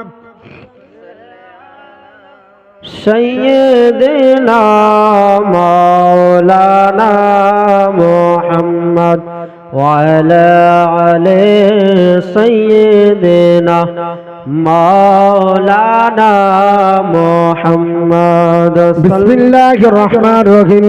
আল্লাহর কোরআন বলছে ইয়াতাবাওয়া মিনহা হাইসু ইয়াশাউ। আমার আল্লাহ পাক পবিত্র কোরআনের দ্বারা ডাক দিয়ে বলতেছেন, আমি আল্লাহ যেখানে ইচ্ছা তাকে প্রতিষ্ঠিত করলাম। জোরে বলো সুবহানাল্লাহ। শুধু তাই নয়, ওয়া নুসিবু বিরহমাতিনা মান নাশা ওয়ালা নুদিউ আজরাল মুহসিনিন। আর আমি আল্লাহ পাক আমার রহমত যাকে ইচ্ছা তাকে দান করি, এবং আমি আল্লাহ পাক আমার আপনার বলে হাতে মুখলিস যারা বান্দা হবে তাদের সম্ফলকে আমি নষ্ট করি না, তাদের বদলাকে আমি নষ্ট করি না। জোরে বল সুবহানাল্লাহ। আমার আল্লাহ পাক বলে শুধু তাই নয়, ওরে আমার বান্দা বান্দিরা, ওয়া আপনার ওয়ালা আজরাউল আখিরাতু খায়রুল লিল্লাযিনা আমানু ওয়া কানু ইয়াত্তাকুন। আর আমি আল্লাহ পাক আমার ঈমানদার যারা হবে, তাকওয়া পরহেজগারিতা বান্দা বান্দি যারা হবে, এদেরকে আমি দুনিয়াতেও সম্মান দিই, দুনিয়াতেও বদলা দিই, আখিরাতেও দিব। জোরে বল সুবহানাল্লাহ। আল্লাহ পাক আপনার ঈমানদারদের আপনার বদলা নষ্ট করে না, দুনিয়াতেও তাদের বদলা দেয়, আখিরাতেও বদলা দেয়। আপনি বলবেন হুজুর যারা ঈমানদার না এরা কি দুনিয়ার নিয়ামত ভোগ করছে না? হ্যাঁ হ্যাঁ, যারা আপনার বলে হ্যাঁ আল্লাহর বান্দা বান্দি, আপনার শিরিক করে যারা আল্লাহর বান্দা বান্দি কুফরি হালাতে থাকে, ঈমান হালাতে থাকে, এরা কি টাকা অর্জন করে না, আল্লাহর নিয়ামত কি ভোগ করে না? করবে বাবা, এদের নিয়ামতের পরিসীমা আপনার দুনিয়াতে, এরা দুনিয়াতে ভোগ করবে। আপনার তাফসীরের মধ্যে বলা হয়েছে কাফেরদের জন্য সুখ শুধু দুনিয়ায়, আখিরাতে থাকবে না। আর আল্লাহর কোরআন বলতেছে আল্লাহর প্রেমিক বান্দা যারা হবে এরা দুনিয়াতে ভোগ করবে, আখিরাতে করবে। জোরে বল সুবহানাল্লাহ। দুই জগতে তাদেরকে আল্লাহ নিয়ামত দান করবে। আল্লাহর যারা ঈমানদার হবে, আল্লাহর নবী ইউসুফ পয়গম্বর ওখানে আপনার বসে গেলে ডাক দিয়ে বলে হলো হুজুর আর আমার দায়িত্ব রাখবো না, সব অর্পণ করে দিলাম। ডাক দিয়ে বললেন তাহলে আমাকে যেহেতু দেওয়া হলো আমাকে চালাতে হবে, তবে সব ধন ভান্ডার যেহেতু দিলে সাবধান হয়ে দাও, খাদ্য কাকে কিভাবে দিতে হবে এই পরিবেশনের দায়িত্ব আমার হবে। আপনার বলে হাসে ইউসুফ পয়গম্বর খাদ্যের আপনার ধন ভান্ডার লাভার পরে তিনি আপনার খাদ্য পরিবেশন করতে গেলেন, কন্ট্রোলের যেমন খাবার দেওয়া হয় রান্না বান্না এইভাবে পরিবেশন করতে গিয়ে আল্লাহর নবীজি তিনি বাদশাকে একদিন এক বেলার খাবার দিয়ে দেননি। দুর্ভিক্ষ শুরু হবে তো উনি তো বলে দিয়েছে 7 বছর ফসল হবে, আর 7 বছর ফসল হবে না, বৃষ্টি হবে না। 7 বছর প্রচুর ফসল হলো। আর আল্লাহর নবী ইউসুফ পয়গম্বরের নেতৃত্বে সব ফসলগুলোকে গুদামে রাখা হলো, এবং যারা এলাকাতে চাষ করত তাদের পঞ্চম অংশ মানে 1/5 অংশ 5 ভাগ করে 1 ভাগ লোককে দিল, আর 4 ভাগ নিয়ে এসে গুদামে রাখলো। সব এলাকা থেকে নিয়ে সব গুদামজাত করা হলো। এই 7 বছর যখন চলে গেল, প্রথম বছর দুর্ভিক্ষের সময় হচ্ছে, লোক কিন্তু জানে না, ফসল পেয়ে ভুলে গেছে। বাদশাকে খাবার দিতে গিয়ে একবেলা দিয়েছে, আর তার মন্ত্রী পরিষদকে একবার দিয়ে আর দেন। যার খাবার তাকে একবেলা।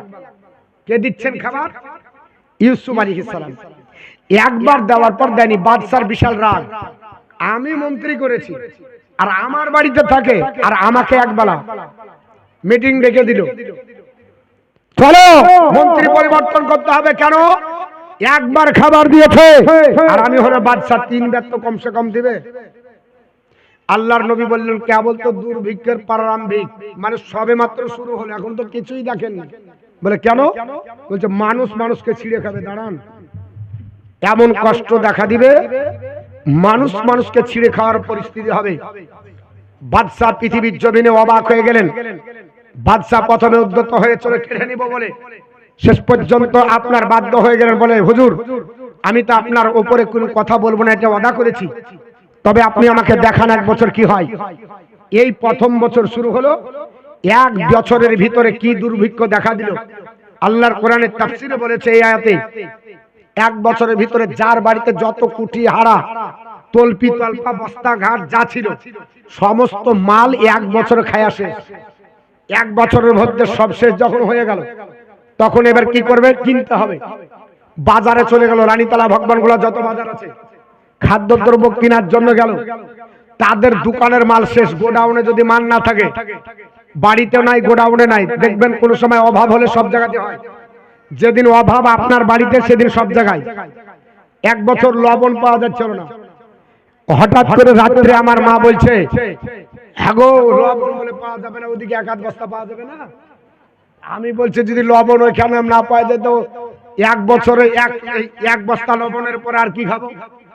হ্যাঁ গো 1 বছর আপনার বলে হাত একটা হুট আপনার রটালেও যে টিবলের বলে পানি পাওয়া যাচ্ছে না, যা পানি আছে সব টিপিয়া হাড়ি কলসি ভর্তি কর। ও যদি বাড়িতে গিয়ে হাড়ি কলসি ভর্তি করে কদিন থাকবে? বেশি দিন থাকবে না, তারপরে তো পানি শেষ হবে। এরকম মাঝে মাঝে আসে, পচা লবণ বিক্রি হয়ে গেল, চিন্তা ভাবনা নাই। মাঝে মাঝে আসে বলে বাঁশের আগালে পানি পাওয়া যাচ্ছে, এরকম আপনার গুজব রটাই। তা আপনার বলা আছে এত অভাব দেখা দিল, সব জায়গাতে অভাব। প্রথম বছরে অভাব আপনার হলো, বাজারেও নাই, কোন জায়গায় পাওয়া গেল না। শেষ পর্যন্ত বাদশার দরবারে আপনার রাইহান বিন ওয়ালিদ ডাক দিয়ে বললেন, আমার মন্ত্রী মহোদয়কে বলো, জানে ইউসুফ আলাইহিস সালাম খাদ্য পরিবেশন করে। ইউসুফ আলাইহিস সালাম খাদ্যবার দিতে লাগলেন টাকার বিনিময়ে। 1 বছরের ভিতরে যার কাছে যত আপনার টাকা ছিল দিরহাম তদানীন্তনকালে, এই দিরহাম সব ইউসুফ নবীর হাতে জমা হয়ে গেল। জোরে বল সুবহানাল্লাহ। একটা দিরহাম তদানীন্তনকালে মিশরের মাটিতে তাফসীর লিখছে যে একটা দিরহাম তো থাকবে, ওয়াচাল পয়সা তো থাকবে। আমাদের কাছে কিছু না হলে 1 টাকার কয়েনটা আছে, যেটা লাই না ছোট কয়েন, আসলে ওই ওয়াচালটা লোকে করেছে, সরকার করেনি। এখনো কলকাতায় লাই চলে। আমরা বলছি এটা চলছে না, মানে দোকানদার খুচরা লেগে নিবে না, ফকিরও লেনছে না। ওরা বলছে আমরা নিব কেন, মানে ও যদি ওটা বলে নিব না তার 2 টাকা হবে, তো ওরও আপনার চিন্তা ভাবনা ও নিব না, খুচরা টাকা লেয় না। তো আপনার এত অভাব দেখা দিল, একটা দিরহামও ছিল না। 1 বছরের মধ্যে গোটা দিরহাম ইউসুফ নবীর হাতে কেন আসলো? আল্লাহ পাক বলছে, নবী গো তোমাকে বিক্রি করেছে, তোমাকে বেইজ্জত করেছে, তোমাকে গোলাম বলেছে, আমি এদেরকে গোলাম বানিয়ে ছাড়বো। কেউ যেন গোলাম না বানতে বলতে পারে। ইউসুফ নবীর হাতে 1 বছরের ভিতরে সমস্ত টাকা মজুদ হয়ে গেল। 2য় বছর শুরু হলো, টাকা তো নাই, কি দিয়ে কিনবি? মাল তো খেতে হবে, খাবার তো খেতে হবে, কি দিয়ে খেতে হবে? চিন্তা ভাবনা লাগিল। সবাই বললে এক কাজ করো, যত গয়না আছে সোনা দানা বিবি বাচ্চার হাত থেকে কেড়ে বইয়ের গলা থেকে খুলে আপনার কিনতে শুরু করলো। দীর্ঘ 1 বছরে 365 দিনের ভিতরে গোটা আপনার মিশরের মাটিতে তাফসীর লিখতেছে একটাও কোনো 1 কুচ সোনা বা চাঁদি বা মূল্যবান ধাতু কারো বাড়িতে ছিল না।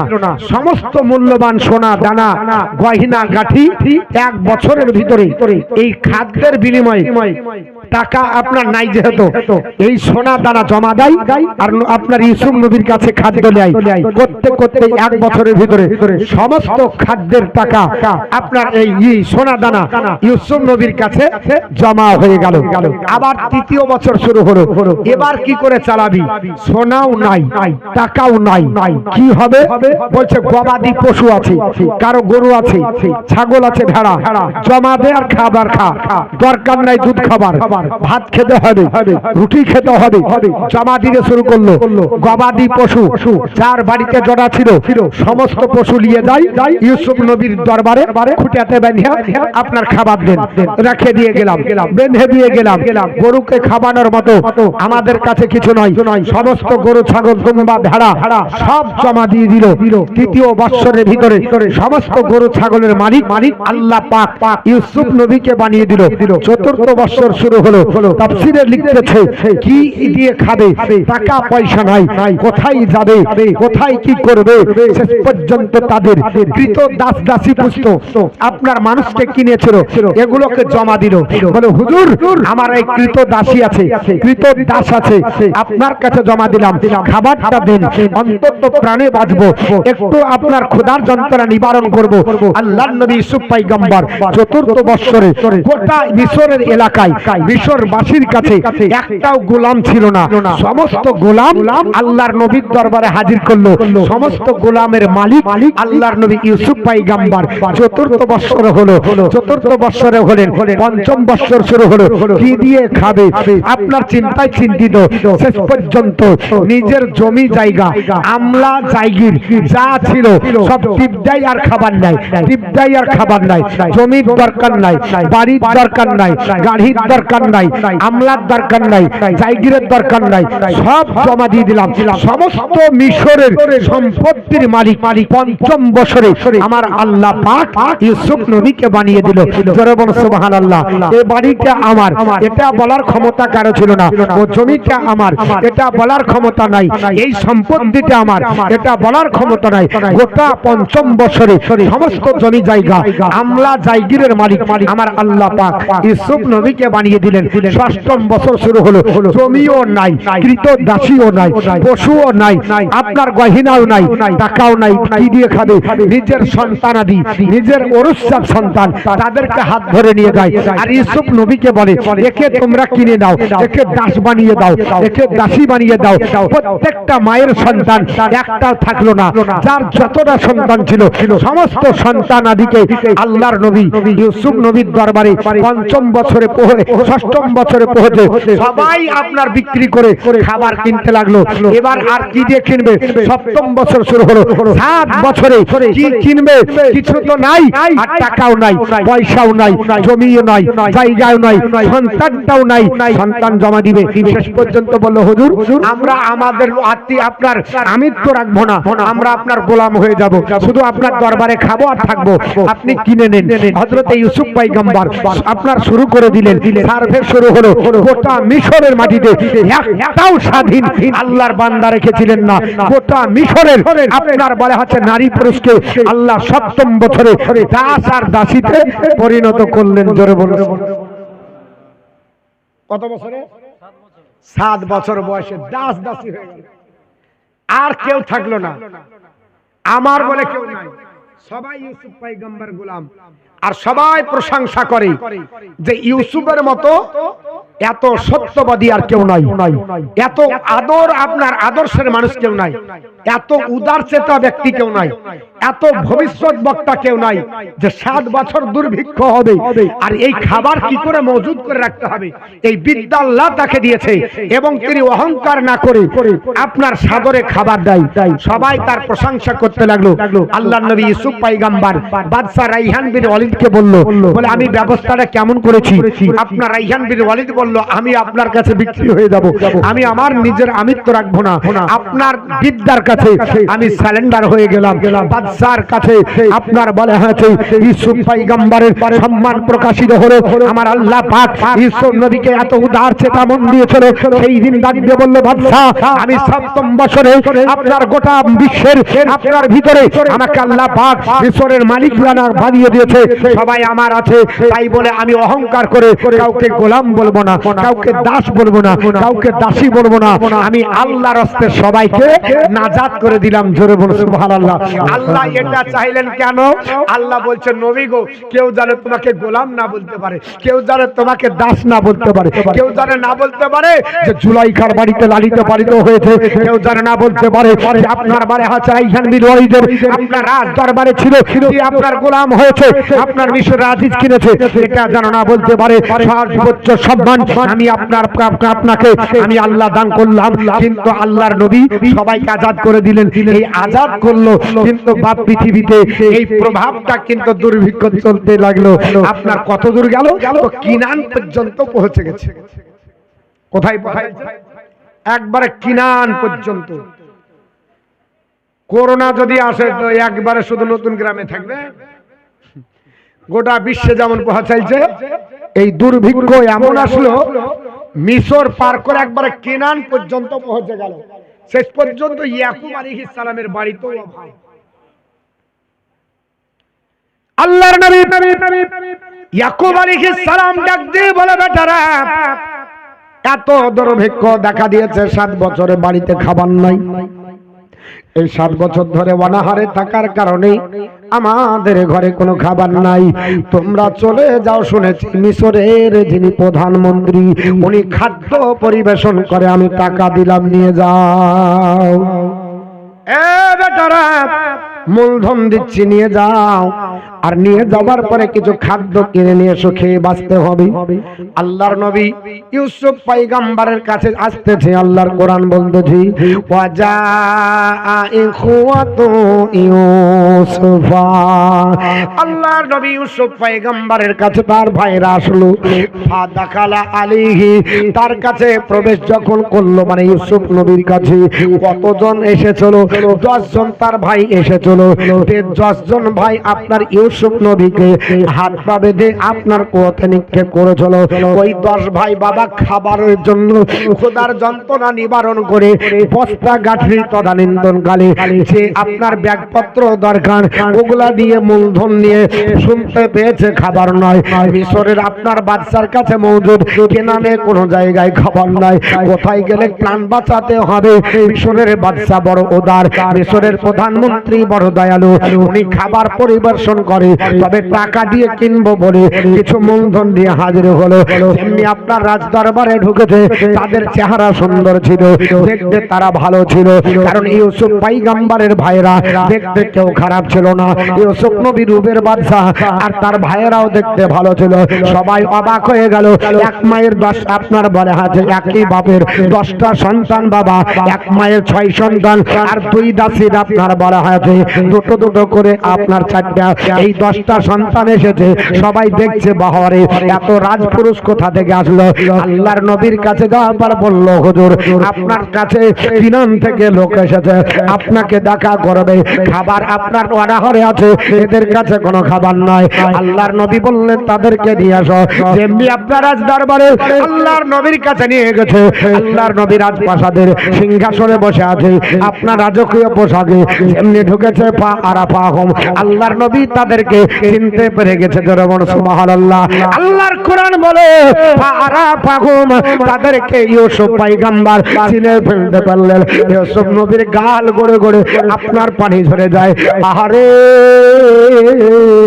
এই ভাইরা আমাকে মেরে আপনার জঙ্গলে নিয়ে যাওয়ার পরে আচার দিয়ে মেরে পড়ার চিন্তা ভাবনা নিয়ে চলে। আজকে তাদের বাড়িতে খাবার নয়, আজকে অনাহারা আছে। ইউসুফ নবী যদি ধিক্কার জানাতেন তাহলে তারা খাবার পেত না। কিন্তু নবীর চরিত্র এটা নয়, পয়গম্বরদের চরিত্র এটা নয়। আল্লাহর নবী চিনতে পেরে গেলেন। কিন্তু বাবা পৃথিবীর জমিনে আপনার বলা হয়েছে ওয়াহুম লাহু মুনকিরুন।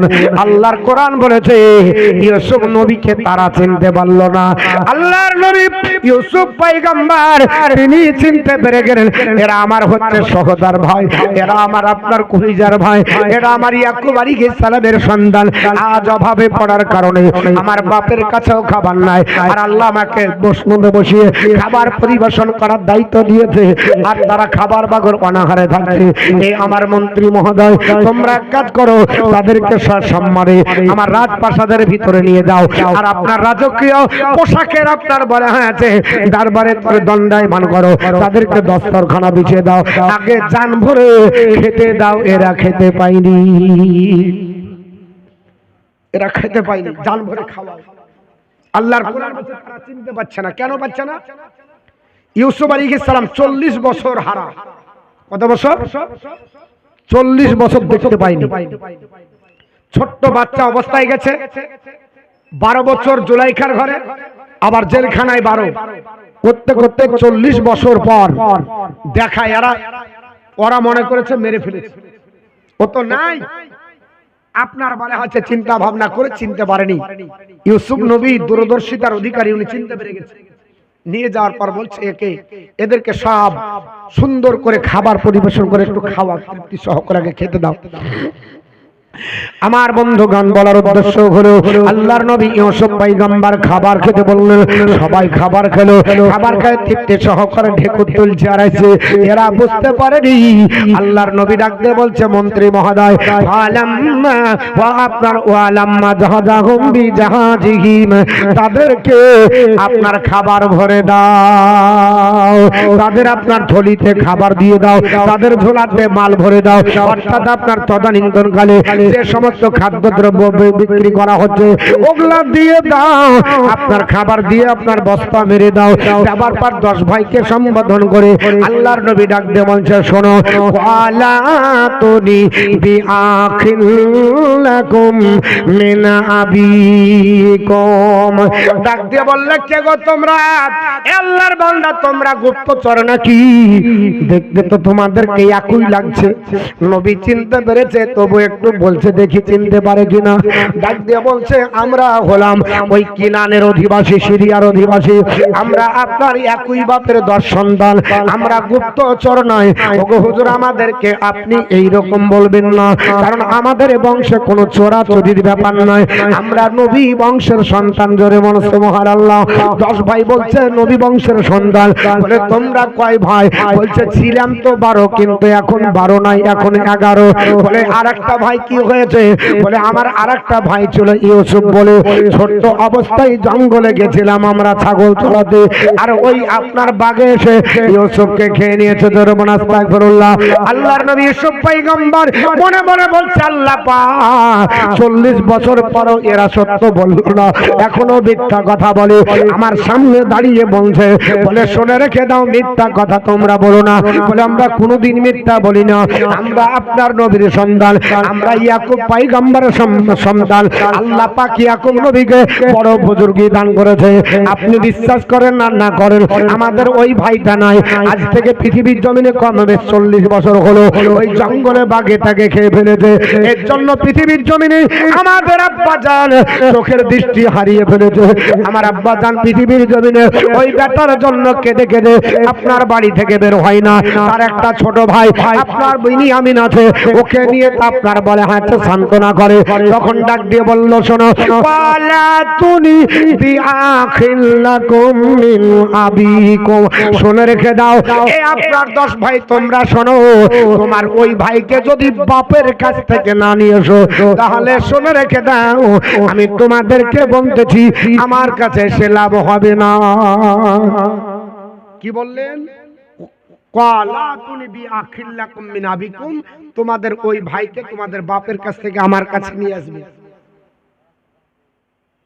তোমাদের ওই ভাইটাকে আমার কাছে নিয়ে আসবে।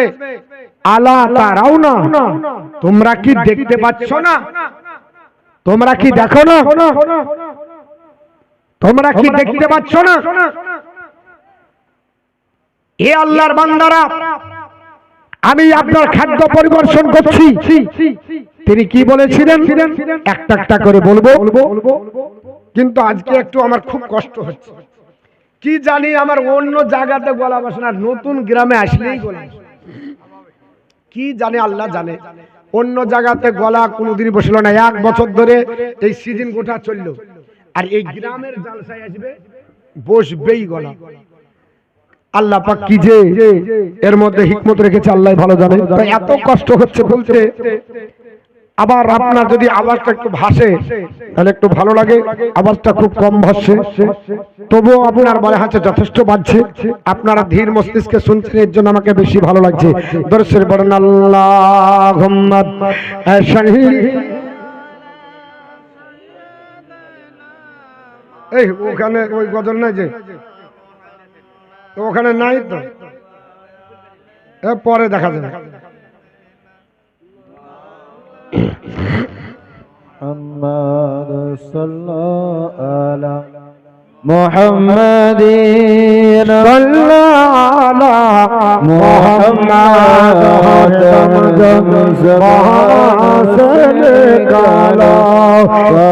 محمد মোহাম্মদের দায়ের মাঝে একাটাই বাসানা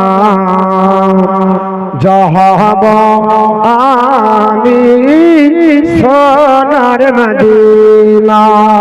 জোরে বলুন সুবহানাল্লাহ। হৃদয়ের মাঝে একাটাই বাসনা যাহাব আমি সোনার মদিনা। আমরা সকলে আমরা সকলে নবীজির দিওয়ানা যাহাব মোরা সোনার মদিনা। হৃদয়ের মাঝে একাটাই বাসনা যাহাব আমরা সোনার মদিনা। আশায় আছে সম্বল নাই নেই যে আমার কোন সফিনা থাকতো যদি দোটি ডানা থাকতো যদি দোটি ডানা ওড়ে যেতাম সোনার মদিনা। আমরা সকলে নবীজির দিওয়ানা যাহাব মোরা সোনার মদিনা। আল্লাহুম্মা সাল্লি আলা সাইয়্যিদিনা মুহাম্মদ ওয়া আলা আলি সাইয়্যিদিনা মাওলানা মুহাম্মদ সাল্লাল্লাহু আলাইহি সাল্লাম। আল্লাহর কোরআন বলে তিনি বললেন আন্নি উফিল কাইলা আমি নির্দিষ্ট পরিমাণ মতো খাবার দিই। জোরে বল সুবহানাল্লাহ। তোমরা কি দেখতে পাও না আন্নি উফিল কাইলি ওয়া আনা খায়রুল মুনজিলিন, আর আমি হলাম অতিথি পরায়ণকারীদের মধ্যে সবচেয়ে উত্তম। জোরে বল সুবহানাল্লাহ। আল্লাহর নবী ইউসুফ পয়গম্বর আল্লাহর নবী ইউসুফ পয়গম্বর বললেন আমি অতিথি পরায়ণ করতে সবচাইতে বেশি ভালোবাসি। তোমরা এসেছো তবে আমি তোমাদেরকে কমাও, ওই ভাষিয়া হবে না, এক কাজ করে বেশ বাড়াও আর সাউন্ড দাও। হ্যাঁ বেশ দাও আর সাউন্ড দাও। আল্লাহর নবী বললেন বলে এই জগতের মানুষ তোমরা শুনে রেখে দাও, আমি তোমাদেরকে জানিয়ে দিই। উনি বললেন আপনার ও আল্লাহর বান্দা ইন্নী উফিল কাইল, আমি আপনার আপনার বলা হচ্ছে উত্তম পরিমাণে, আমি আপনার বলা হচ্ছে যথেষ্ট পরিমাণে খাবার পরিবেশনকারী। আল্লাহর বান্দা পৃথিবীর জমিনে শোনো, তোমরা কি দেখো না আনা খায়রুল মুনজিলিন, আমি সবচাইতে উত্তম হলো অতিথি পরায়ণকারী। আল্লাহর নবী ইউসুফ পয়গম্বর বললেন আমি সবচাইতে উত্তম আতিথ্য বরণকারী। তবে তোমরা যদি চালাকি করো শোনো, ওই যে তোমার ভাই বিনিয়ামিন আছে বলে, হ্যাঁ ওটাকে যদি না নিয়ে এসো তাহলে তোমরা আমার দরবারে আসবে না। কি বলেছিলেন? বলে আল্লাহর নবী ডাক দিয়ে বলেছিলেন, ফা ইল্লাম তাতুনি বিহি, যদি তোমরা তাকে না নিয়ে এসো তাহলে ফালা কাইলা লাকুম ইনদি, তোমাদের জন্য কোনো খাবার আমার নিকটে নাই, ওয়ালা তাকরাবুন, আর আমার নিকটে তোমরা হাজির হবে না। জোরে বল সুবহানাল্লাহ। আল্লাহর নবী ইউসুফ পয়গম্বর বললেন, ওই ভাইটাকে যদি নিয়ে এসো তবে তোমাদেরকে খাবার দেব, আর যদি তোমরা না নিয়ে এসো তাহলে কিন্তু খাবার পাবে না। এবার চিন্তায় পড়ে গেল। ওরা মনে মনে 10 ভাই বলছে, আরে আমার আব্বা তো ইউসুফ পয়গম্বরের বিয়োগ ব্যথায় আপনার কাতর হয়ে আছে, আর আপনার যখন আমরা বিনিয়ামিনকে চাইবো আমার আব্বা জান তো দিবে না, দিবে নাকি? কোনোদিনই দিবে না। আল্লাহর নবীর আপনার বলা হয়েছে বিয়োগ ব্যথা সহ্য না করতে পেরে ইয়াকুব পয়গম্বর ইউসুফ নবীর বিয়োগ ব্যথাটাকে সহ্য করার জন্য বিনিয়ামিনকে কাছে রেখে দেয়। এই কথাটা ইউসুফ পয়গম্বর ভালো জানতেন। উনি মনে মনে চিন্তা করে, আহা, আল্লাহ যদি আমি কোনো প্রকারে আমার ভাইকে একবার দেখতে পাই, আমার 40 বছরের বিয়োগ ব্যথা মিটিয়ে নেব, আর আমার আব্বা জানকে আমি আপনার বলা হয়েছে খবর নিব কেমন আছে। তাই ডাক দিয়ে বললেন, খবরদার ওয়ালা তাকরাবুন, তোমরা না আসলে আমার নিকট আসবে না, খাবার কিন্তু তোমরা চাইবে না, তোমরা চলে যাও। 10 ভাইয়ের ভিতরে তারা মিটিং করলো কি করা যায়, আব্বাও তো দিবে না, তবে আমাদের না নিয়ে আসলে তো খাবার পাওয়া যাবে না। তারা বলেছিল, কালো সানুরাদিদু আনহু আবাহু ওয়া ইন্না লা ফাইলুন। 10 ভাই বলল, আমরা যাব তার পিতার কাছে, আমরা কামনা করব। মানে কি? ও তার পিতা বলতে গেলে বিনিয়ামিনের পিতা, অর্থাৎ আল্লাহ পাকের নবী ইয়াকুব পয়গম্বরকে আমাদের আব্বা জানকে বলবো, আব্বা আমরা যে বাদশার দরবারে যাই, ওই মন্ত্রী যে আমাদের খাবার দেয়, আপনার ছোট ছেলেকে যদি না দেন তাহলে আমাদেরকে খাবার দেবে না, আপনার প্রতিজ্ঞা করেছে, তবে আপনি চলেন আমাদেরকে দেন। ওয়া ইন্না লা ফাইলুন, আর এটা আমাদের করা সবার উচিত হবে, এটা কাম্য করা আমাদের উচিত হবে। এইভাবে 10 ভাই মিটিং করলো, করার পর আপনার চলে গেল। আপনার বলে হচ্ছে চিন্তা ভাবনা নিয়ে মিটিং করার পরে তারা তার সিদ্ধান্ত নিল। আল্লাহর নবী ইউসুফ পয়গম্বর ডাক দিয়ে বলল, ওরে আল্লাহর বান্দারা, ওরে মন্ত্রী মহোদয়, শোনো, এই 10 ভাইকে খাবার যখন দেবে, এই খাবারের সঙ্গে তাদের মূলধন মানে যে টাকা পয়সা দিয়ে কিনছে এগুলো সবই তাদের বস্তার মধ্যে ভরবে, এগুলো খবরদার তোমরা নিবে না। কারণ গোটা এলাকাতে টাকার বিনিময়ে খাবার দেওয়া হয়, কিন্তু আমি চাই না আমার ভাইরা আমার কাছে টাকা দিয়ে কিনবে, আমার আব্বা টাকা দিয়ে কিনবে, এটা আমি চাই না। তবে লিবা লাবার পর খাবারগুলো যখন মাপ যন্ত্র দিয়ে মাপবে, ওই বস্তার ভিতরে ভরবে। কি বলেছিল বাবা? আল্লাহর কোরআন বলেছে, কলা লিফিতিয়ানিহি قال لفتيانه اجعلوا بضاعتهم في رحالهم لعلهم يعرفونها إذا انقلبوا إلى أهلهم لعلهم يرجعون। আল্লাহর নবী ডাক দিয়ে বললে, মন্ত্রী মহোদয়, যে খাবার মাপছে তাকে বলো ওই আপনার খাবারের সঙ্গে মূলধন গোলা ভরে দিবে, আর যখন তারা নিয়ে যাবে লাআল্লাহুম ইয়ারিফুনাহা, ওই খাবারগুলো যখন ঢালবে, বস্তা যখন তারা আপনার বলে হচ্ছে তদানীন্তনকালের ওই খাবারগুলো যখন অর্ডার করবে, তখন তারা দেখে চিনতে পারবে এটাই তাদের টাকা, এদের মূলধন, এটা দেখতে পাবে যখন বাড়িতে যে খাবারগুলো তারা পরিবেশন করবে। আর তারা বুঝতে পারার পরে আবার যেন তারা ফিরে আসে। জোরে বল সুবহানাল্লাহ। আর যদি আপনার টাকা নিয়ে নাও, হয়তো লোভে পড়বে না, আসবে না, এর জন্য ওদের টাকা ঘুরিয়ে দাও, আর আপনার আবার ঘুরে আসবে, এটা কিন্তু জানা হয়ে যায়। ফালাম্মা রাজাউ ইলা আবিহিম, আল্লাহর কোরআন বলেছে যখন টাকা নিয়ে যখন তার পিতার কাছে ঘুরে আসলো, তখন ডাক দিয়ে বলল, কলো ইয়া আবানা মুনিয়া মিনাল কাইলুন, মুনিয়া মিনাল কাইলু। এ বাজা আব্বাজান আমরা বাদশার দরবারে গেছিলাম, মন্ত্রী আমাদেরকে খাবার দিয়েছে গো আব্বাজান, তবে একটা শর্ত দিয়েছে, আপনি আমাদেরকে যদি ওই শর্ত অনুযায়ী চলতে দেন তাহলে ভালো। বলে কি শর্ত বাপ? বলে আমাদের জন্য খাবার নিষিদ্ধ করে দিয়েছে, আমাদেরকে খাবার দেবে না। আপনি আপনার মা না আখানা আমাদের ভাইকে আগামীকাল আমাদের সঙ্গে পাঠান, আপনার নাকতাল, তাহলে আমরা 21টি পরিমাণে খাবার পাবো। ওয়া ইন্না লাহু লাহাফিজুন, আর আমরা এর সংরক্ষণকারী হব। জোরে বলুন সুবহানাল্লাহ। আল্লাহর নবীর কাছে আপনার দাবি করে 10 ভাই বলল, বলে আব্বাজান চিন্তা নাই, আপনার বেটা জুলাই আছে বিনিয়ামিন, ওকে আমরা নিয়ে যাব, আগামী কাল নিয়ে যাব, আর আরো একটা উট পরিমাণে মাল পাবো, তাহলে 11 উট হবে, 10 উট ধরে নিয়ে আসি।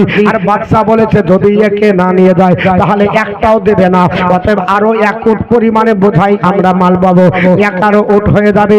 আর তারপরে পৃথিবীর জমিনে আসবো, আর আসার পরে আনন্দ করে খাবো, যদি না দেন বন্ধ করে দেবে, আমাদেরকে দিবে না। আর আব্বাজান এটা তো আমরা তার ভাই, আর তার ক্ষতি হতে দেব না। ইন্না লাহু লাহাফিজুন, আর আমরা তো তার সংরক্ষণকারী, আমরা তো দেখাশোনা করব। আল্লাহর নবী ইউসুফ পয়গম্বর পৃথিবীর জমিনে শর্ত দিয়েছে, খাবার আপনার বলে হাতে দেওয়া হবে না। চিন্তা কিন্তু তাদের আছে, আপনার টেনশন তাদের আছে, খাবার যদি না আসে তাহলে মুশকিল হয়ে যাবে।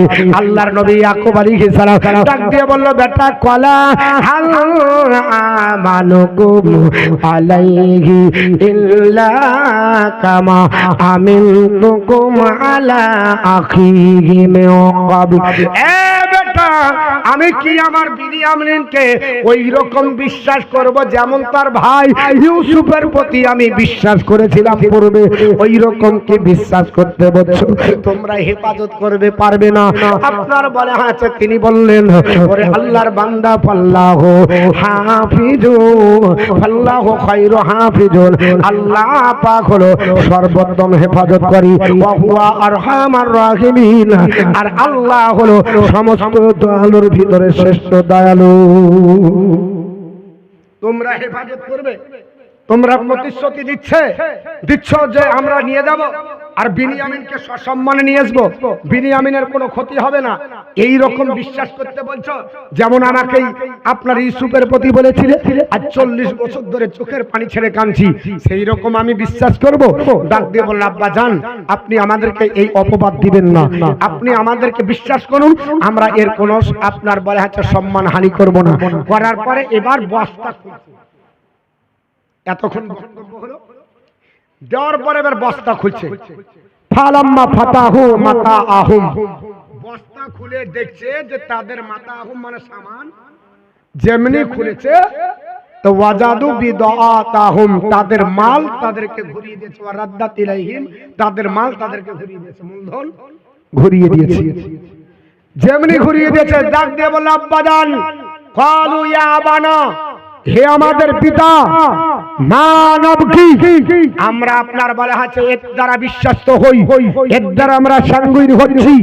বলে আব্বাজান, এই যে দেখতে পাচ্ছেন, হাজিহি বিদাআতিনা, এই আমাদের মাল, রুদ্দাতিলাইনা, আমাদেরকে আমাদের মাল ঘুরিয়ে দিয়েছে। ন্যায় পরায়ণ বাদশা, ভালো বাদশা, টাকা দিয়ে কিনেছি, পয়সা দিয়ে মাল কিনেছি, খাবারও দিয়েছে, আবার বস্তার ভিতর ভরে দিয়েছে, তাহলে ভালো লোক না হলে এটা হবে? এটা সম্ভব নয়। এর জন্য আপনাকে বলছি, আমাদেরকে বিনিয়ামিনকে দেন, বিনিয়ামিনকে নিয়ে যাব, আর আমরা নিয়ে যে আর 21টি পরিমাণে পাবো, আপনার মাল পাবো। ওয়া নুমিরু বি ওয়া নুমিরু আহলানা, আমাদের পরিবারের জন্য আমরা মান নিয়ে আসবো। ওয়া আপনার বলে আছে ওয়া নাহফাজু আখানা, আর আমাদের ভাইকে আমরা হেফাজত করব। ওয়া নাসতাদু, এবং আপনার ওয়া নাসতাদু, ওয়া নাসতাদু কাইলু ইয়াসির, হ্যাঁ বাইর, আর আরো 1 উট পরিমাণে মাল আমরা পাবো। আর এই 1 উট মাল বাড়িয়ে দেওয়া, জালিকা কাইলু ইয়াসির, এই বাদশার কাছে সামান্য কিছুই না। এই বাদশা এত উদার, 1 উট পরিমাণে মাল দিবে, আর কাছে কোনো ব্যাপারই নাই। চিন্তা করেন, একবারে কোনো টেনশন নাই, তবে একটু দিতে হবে আমাদের ভাইকে, যদি না দেন তাহলে হবে না। কোরআন শরীফের এতই আয়াত, কত বলবো, যদি ইচ্ছা করি যে মাঝে মাঝে বলবো তাও শেষ করতে পারা যাবে না, তবুও বলতে হচ্ছে। আর আগেই বলেছি যে এই যে কোরআনের আয়াত পড়া কত যে টাফ, এখানে দাঁড়িয়ে দিয়ে বলতে হবে যে 10টা আয়াত বলো, এমনি ঝাড়া খুব মরম ফাটিয়ে দেওয়া যাবে, কোরআনের আয়াত তুলতে গেলে জান ফেটে যাবে। হ্যাঁ, তাই এত জটিল, একটার পর তার একটা আয়াত। সূরা ফাতিহা পড়তে গিয়ে ছুটে গেলে তো ধরতে পারা যায় না, অন্য সূরা মুখস্থ গড়গড় গড়গড় করে পড়ে যায়, ওকে বলেন যে মিডিল থেকে বলছেনি, হয় না কেন? একবারে মেমোরিতে সেভ করতে হয় এমন করিয়া যে একটা যেন অঙ্ক ভুল না হয়, তাও কত গোল মেরে দিয়ে।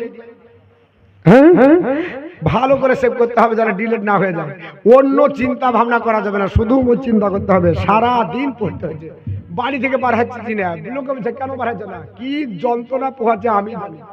হ্যাঁ, সব বলতে হবে একটার পর একটা, একটার পর একটা। হ্যাঁ, এমনি গড় গড় করে গোটা ঘটনা বলে দেবো, কোনো ব্যাপার নাই।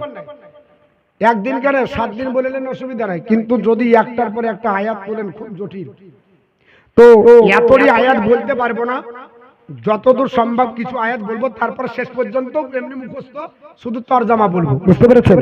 কারণ সম্ভব হবে না তুলতে গেলে।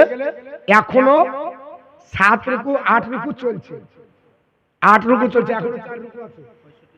তো আপনি কতদূর কি করবেন, সম্ভব তো হবে না। 8 রুকু চলছে, খুব বেশি হলে 9 রুকু, তার বেশি তো না। দর্শক আল্লাহুম্মা আমার দেন, গোয়ালা টোলা সব শেষে আলো, এটা ঠান্ডা। দর্শক পড়েন, আল্লাহুম্মা সাল্লি আলা সাইয়্যিদিনা মাওলানা মুহাম্মাদ ওয়ালা আহলি সাইয়্যিদিনা মাওলানা মুহাম্মাদ সাল্লাল্লাহু আলা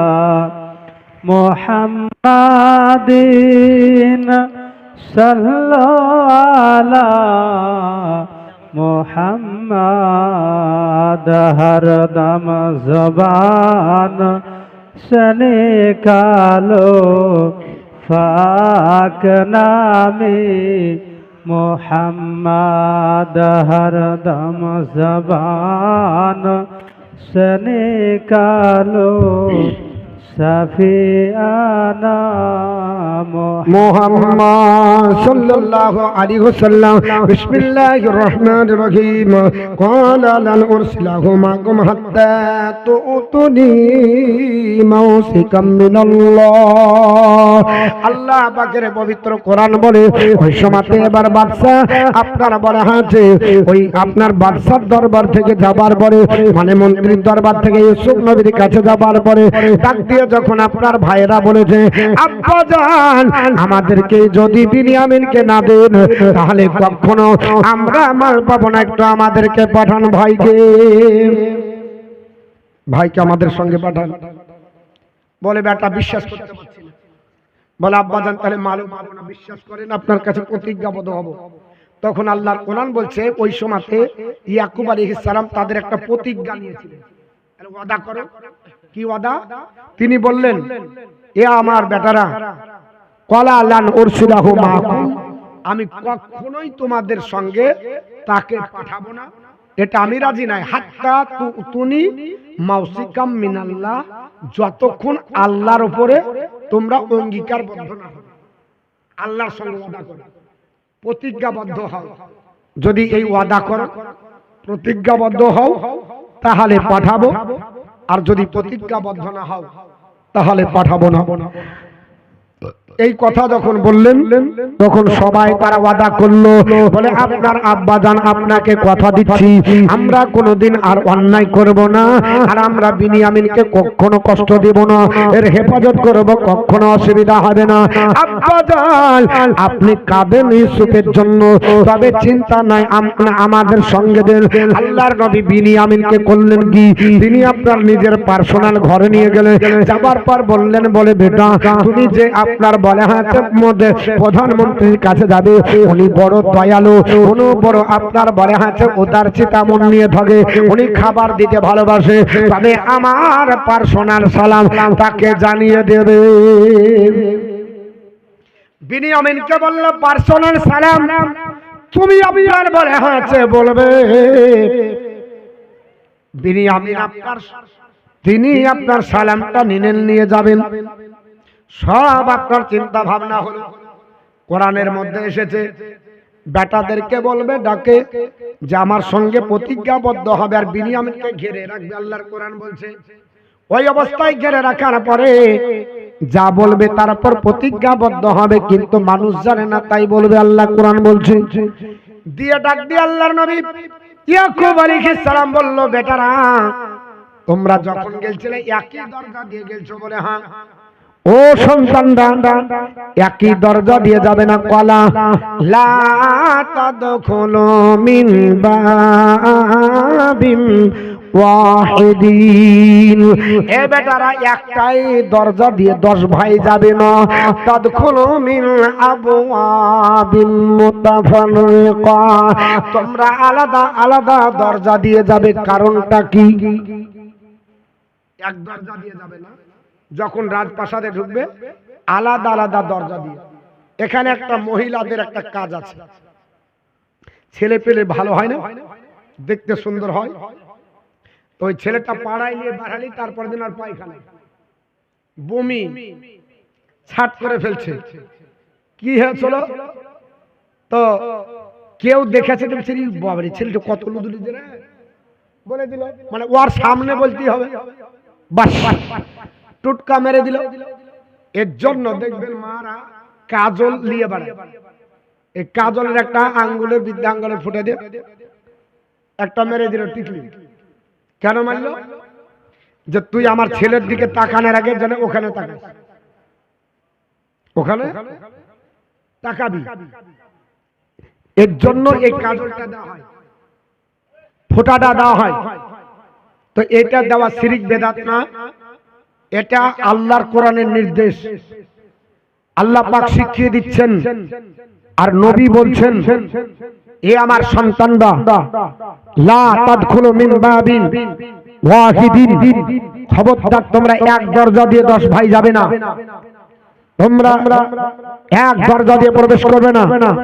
ওয়াদখুলু মিন আবওয়াবিন মুতাফাররিকা, আলাদা আলাদা দরজা দিয়ে প্রবেশ করো।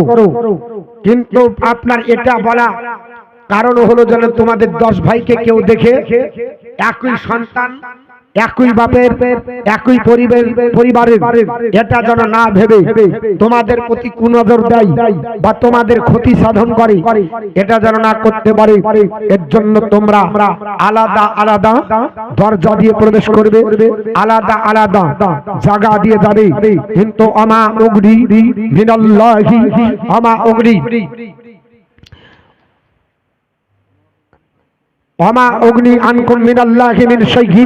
কিন্তু আল্লাহ পাকের আপনার বলে হাত থেকে কেউ রক্ষা করতে পারবে না। যদি আল্লাহ মেরে যায় তাহলে কেউ তাকে রক্ষা করতে পারবে না। কিন্তু বেটা আমি এটা তোমাদেরকে সতর্ক করলাম, তোমরা এই প্রচেষ্টা অবলম্বন করবে। দিয়ে আল্লাহর উপর ডিপেন্ড করে নবী বলছে আপনার আলাইহি তাওয়াক্কালতু, আমি আল্লাহর উপরে আপনার তাওয়াক্কুল করছি। আপনার বলা আছে, তারপরে তিনি বলছেন আপনার বলে হচ্ছে আমার সন্তানরা শুনে রেখে দাও, ফাল আপনার ফাতা ওয়া তাওয়াক্কালু মুতাওয়াক্কিলিন, আর আপনার বলে হচ্ছে যারা আল্লাহর মুতাওয়াক্কিল মানে তাওয়াক্কুল করা ব্যক্তি, আপনার ধৈর্যশীল ব্যক্তি, তাদের উচিত হবে আল্লাহরই উপরে ভরসা করা, কারো উপর নাই। শেষ পর্যন্ত এই দোয়া করলেন। আপনার বলে হচ্ছে 10টা ভাইকে আপনার সঙ্গে দিয়ে বিনিয়ামিনকে দিয়ে বাড়ালে, ও বাপটা আপনারা শুনে রেখে দেন 10টা ভাই মিলে বিনিয়ামিনকে নিয়ে যায়।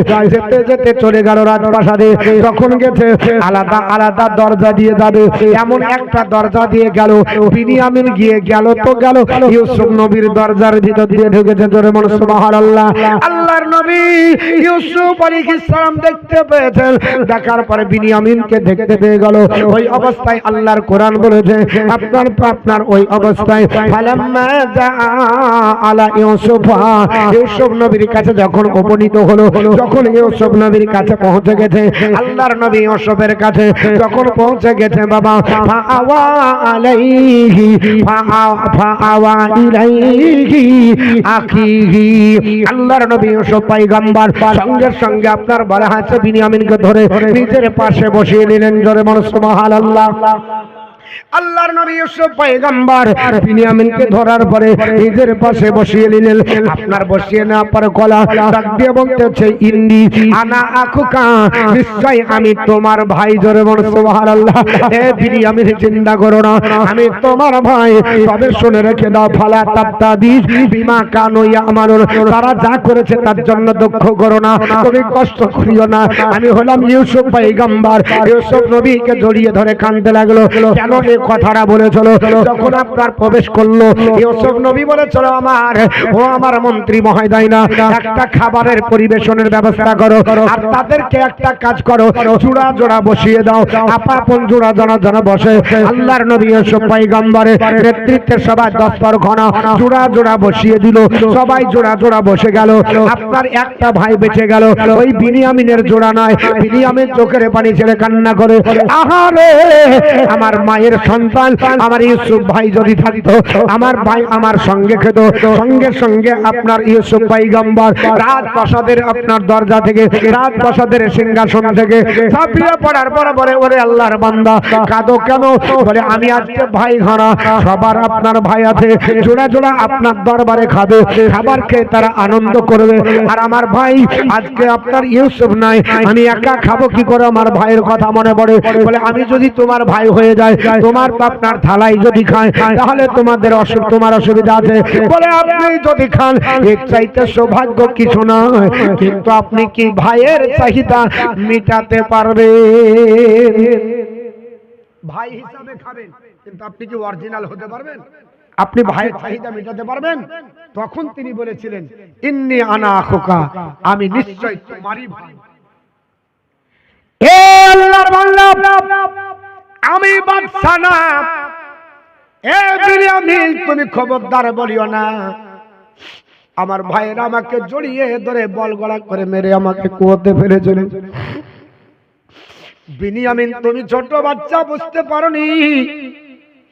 আমি কুয়াতে 3 দিন থাকার পর ফেরেশতার মাধ্যমে জিবরিল হেফাজত করে আমাকে বাদশা এই আপনার মিশরের মাটিতে বিক্রি করেছিল। যখন মিশরের বাড়িতে আমি আপনার আজিজের বাড়িতে লালন পালন হতে গিয়ে তকমা কত অপবাদের শিকার হয়েছে ভাই জানো না। 12 বছর জেলের মধ্যে ছিলাম, তুমি জানো না।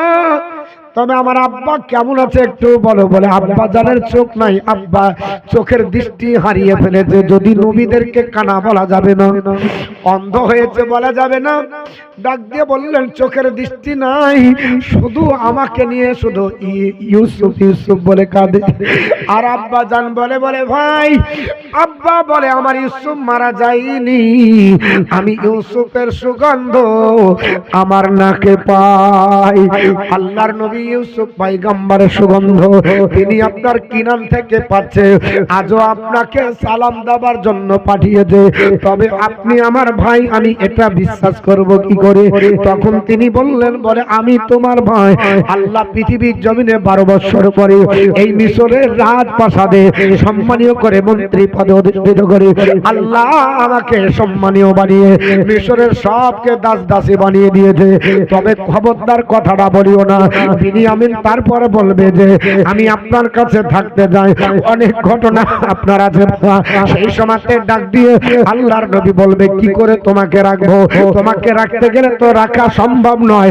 ডাক দিয়ে বলল ভাই আল্লাহর নবীর শরীয়তের বিধান আছে, আপনি তো জানেন আমার ইয়াকুব নবীর শরীয়তের বিধান, যদি কোনো ব্যক্তি চোর সাব্যস্ত হয় ওই চোরটাকে যার চুরি করবে তার গোলাম বানিয়ে দিতে হবে, তার দাস বানিয়ে দিতে হবে, তাকে আপনার তার বাড়িতে থাকতে হবে।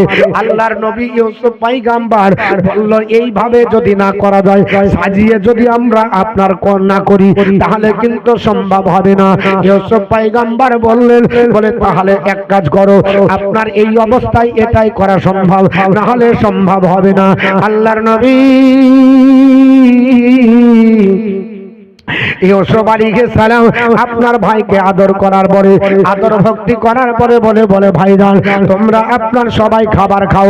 সবাইকে খাবার খাইয়ে দিলেন, সবাইকে খাবার তৃপ্তি সহকারে খাইয়ে দেওয়ার পর মন্ত্রী মহোদয়দেরকে ডাকলেন, বললেন যে খাবার দিচ্ছে ওকে ডাকো। ওকে ডাকা হলো, ডাকার পরে বলল শোনো তোমরা খাবার যখন বস্তায় লোড করবে তখন আমার এই ছোট্ট ভাই বিনিয়ামিনের বস্তার ভিতরে মাপের যন্ত্রটা ভরে দেবে, জানে তাকে দোষী করে আমার কাছে রাখতে পারি। আল্লাহর কোরআন বলেছে ওই অবস্থাতে আপনার বলা হলো তারা সবাই খাবার আপনার বলা হয়েছে খাচ্ছে, আর এদিকে খাবারের বস্তা লোড হয়। ফালাম্মা জাহাজাহুম বিজাহাজিহিম, যখন তাদের মূলধন লোড করা হচ্ছে ওই অবস্থায় জালা সাকায়াতা ফিল হিলমি আখিহি, ওই বিনিয়ামিনের আপনার ঝোলার ভিতরে মানে যে থলি ছিল ওর ভিতরে ওই মাপ করা যেটা হাটটা বলেন বা আপনার বলা টিন বলেন বা যাই বলেন তদানীন্তনকালে যা ছিল ওই বাটিটা কিন্তু ভরে দেওয়া হলো। ভরে দেওয়ার পরে সুম্মা আযানা মুয়াজ্জিনু, যখন আপনার তারা নিয়ে চলে যাচ্ছে বস্তা মাথায় করে উটের বস্তা যখন নিয়ে চলে যাচ্ছে একজন আজান মানে মুয়াজ্জিন মানে আহ্বানকারী, সুম্মা আযানা মুয়াজ্জিনু একজন আহ্বানকারী ডাক দিয়ে বলছে আইয়ুহাল ইরু, ওরে আল্লাহর আপনার যাত্রী বান্দারা যারা তোমরা মাল নিতে এসেছো দাঁড়িয়ে দাও, ইন্নাকুম লা শারিকুন, নিশ্চয় তোমরা চোর আছো। জোরে বলুন সুবহানাল্লাহ। ডাক দিয়ে বলল তোমাদের ভিতরে তোমরা আপনার মাল চুরি করেছো, তোমরা চোর আছো। যেমনি বলেছে তারা আপনার ঘরে গেল, আপনার কলু তারা বলেছিল আকবালু আলাইহিম, তারা মুখটাকে ঘুরিয়ে নিল এবং তারা বলল বলে কি হয়েছে মা যা আপনার বলে হয়েছে তাফকিদুম, তোমাদের কি চুরি হয়েছে, বলো তোমরা কেন এইভাবে আমাদেরকে চোর চোর বলে তাড়িয়ে আসছো। যিনি মাপের যন্ত্র ভরেছে উনি দৌড়ে যেয়ে বলছে চোর তোমরা আমাদের আপনার খাবারও নিবা আর আবার বলা হয়েছে মাপের যন্ত্র নিয়ে যাবা। এরা ডারছে বলছে শোনো চোর বলবে না, আমরা চুরি করি না, আমাদেরকে চেনো আমরা নবীর সন্তান, আমরা জমিনে ফাসাদ করি না। অনেক বাবা আয়াত আছে তো আপনার বলা হয়েছে বলার সময় নয়। আল্লাহর নবী আপনার বলা হয়েছে ইউসুফ পয়গম্বর সাজিয়ে দিয়েছে বিনিয়ামিনকে রাখতে হবে। তারা বলল আমরা চুরি করিনি, জমিনে ফাসাদ তৈরি করি না। তখন আপনার বলা হয়েছে বলল যদি আপনার তোমরা চুরি করো তার ভিতরে পাওয়া যাবে তাহলে তাকে কি বানানো হবে, বলল আমাদের আব্বা জানের বিধান হলো যার ভিতরে পাওয়া যাবে, যার মালের ভিতরে পাওয়া যাবে তাকে গোলাম বানিয়ে এখানে রেখে দেওয়া হবে। ঠিক আছে নিয়ে এসো। মাল নিয়ে আসার পর সব ঢালছে, একটু দেখা দেখি করলো অন্য ভাইদের, এরা তো ভালো করে জানে কার ভিতরে ভরেছে। একটু ঝাড়াঝাড়ি করার পরে বিনিয়ামিনের বস্তা ঢালছে, দেখছে তো এই বাটি সবার চোখ দাঁড়িয়ে গেল। এই যে তোমরা বলেছো যে চুরি করেনি, কে চুরি করেছে? তখন ইয়ার 10 ভাই বলছে যে ই চুরি করবে কেন, বলছে ইয়ার বড় ভাই ছিল ও চোর ছিল। জোরে নাস্তা করবে বলছে ইয়ার বড় ভাইও চোর ছিল, মানে ইউসুফ আলাইহিস সালাম।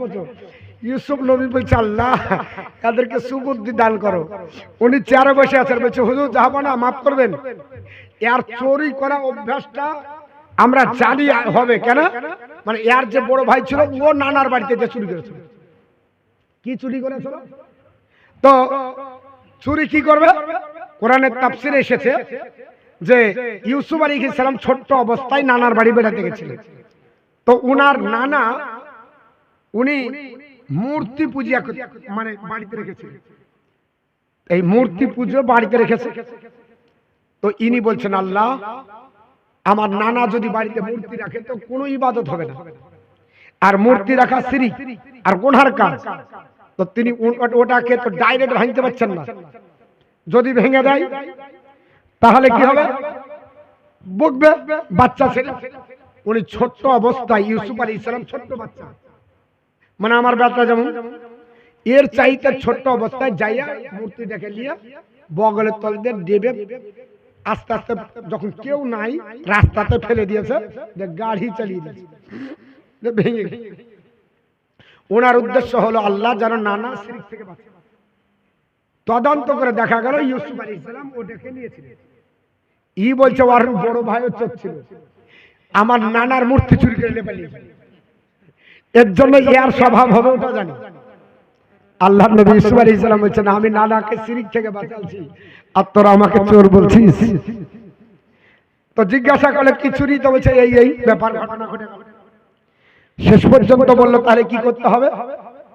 তো ইয়াহুদা বলল, শোনেন আপনার কাছে তো হেরে গেছে, আর আমার আব্বা জানের শরীয়তের বিধান যে চোর হবে তাকেই গোলামতি করতে হবে, দাস ভূমে রাখবো। কিন্তু ইয়ার আগে আমার আব্বার কাছে আমরা অপমানিত, কারণ ওর বড় ভাইকে নিয়ে যে জঙ্গলে বাঘে খেয়ে নিয়েছিল, ওর জন্য মুখ দেখাতে পারে। তো একে নিয়ে এসে যদি রেখে দিই তাহলে আর বাপের কাছে যাওয়াই যাবে না।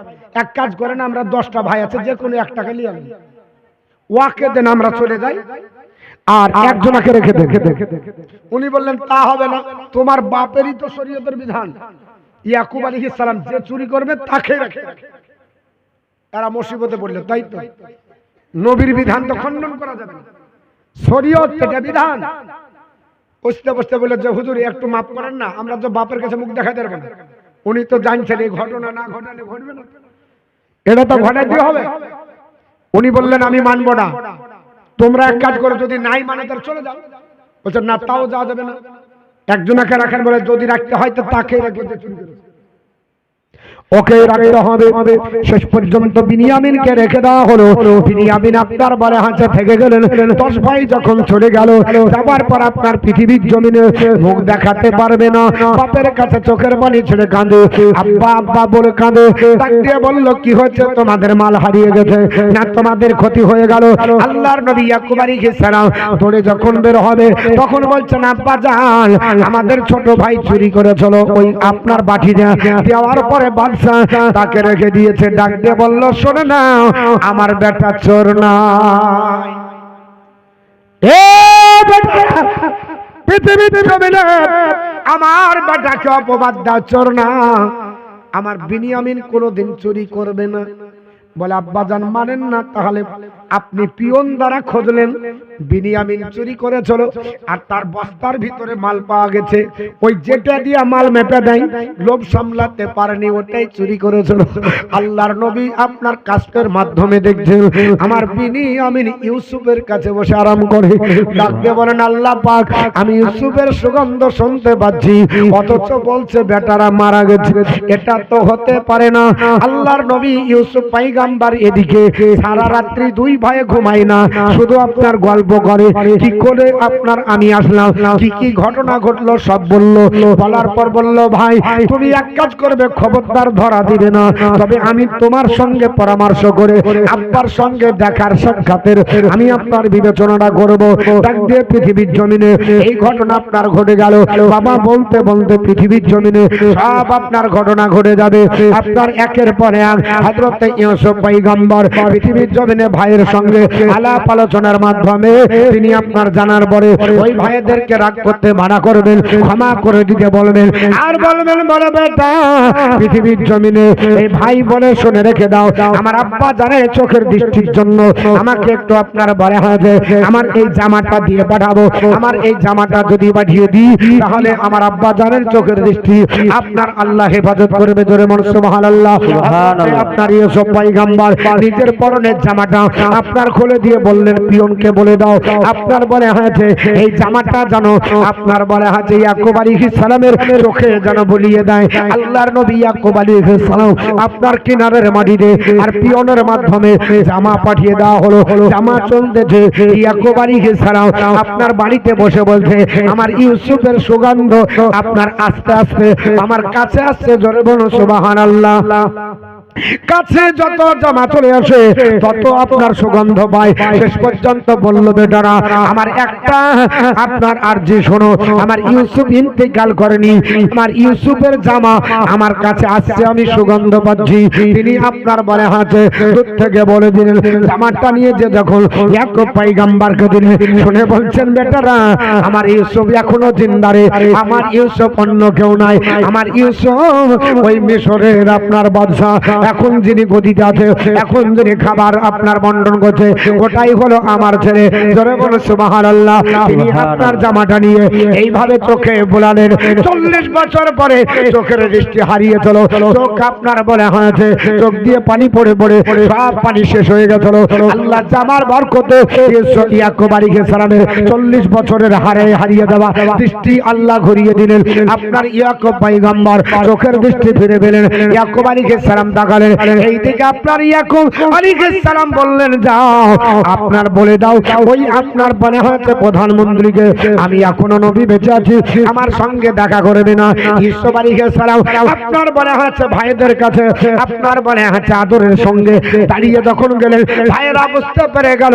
যাওয়ার পর ইয়াকুব আপনার বনে হয়েছে ইউসুফ আলাইহিস সালামের হাতটা ধরে চোখের পানি ছেড়ে কান্না করলো, বলে ভাইজান আপনি কি সত্যি ইউসুফ?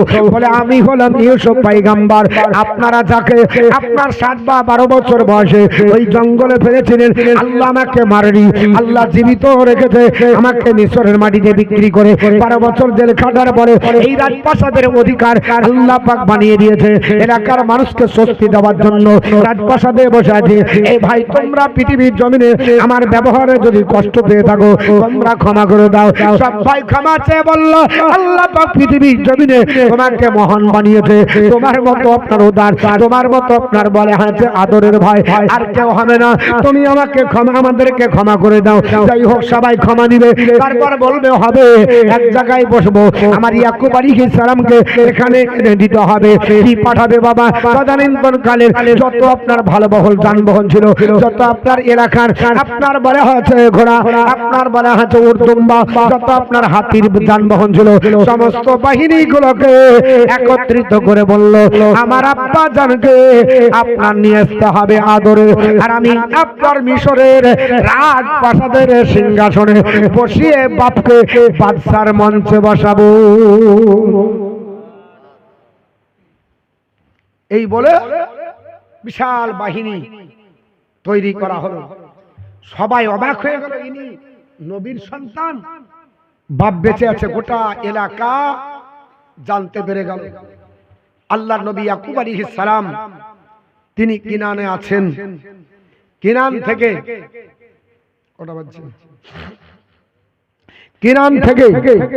আপনার বলা হচ্ছে মিশরে আসবেন। তদানীন্তন কালে যা দরকার প্রত্যেকটা আয়াত তুলে বললে আপনার হয়তো বেশি সময় লাগবে, আমি চেষ্টা করছি একটু তাড়াতাড়ি শেষ করে দিই, কারণ আমার আর চলছে না, ব্যাটারির চার্জ নাই। তবে চেষ্টা করব 15 মিনিটে শেষ করা। বসেন বাপ, দোয়া করে যাব। তো ইয়াকুব আলাইহিস সালামকে একেবারে সুন্দর আপনার বলা হচ্ছে পোশাকে সুসজ্জিত করে বিশাল বাহিনী দিয়ে আপনার আনা হলো। আর ওনার আম্মা জানকে মানে ইউসুফ আলাইহিস সালামের আম্মা জানকে, ওনার চাচাকে এবং আরো কিছু মানুষ কেনানে যারা ছিল সবাইকে নিয়ে আসা হবে। বিশাল বাহিনী। কেউ কেউ বলেছে যে ওই সময়তে 60 জন এসেছে। কতজন? 60 জন। অন্যান্য বর্ণনায় থাকতে পারে আলাদা। সবাই এসে মিশরে আসলো।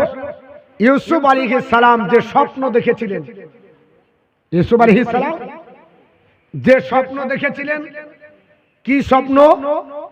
যে আমাকে 11টা তারা, একটা সূর্য একটা চাঁদ সেজদা করছে।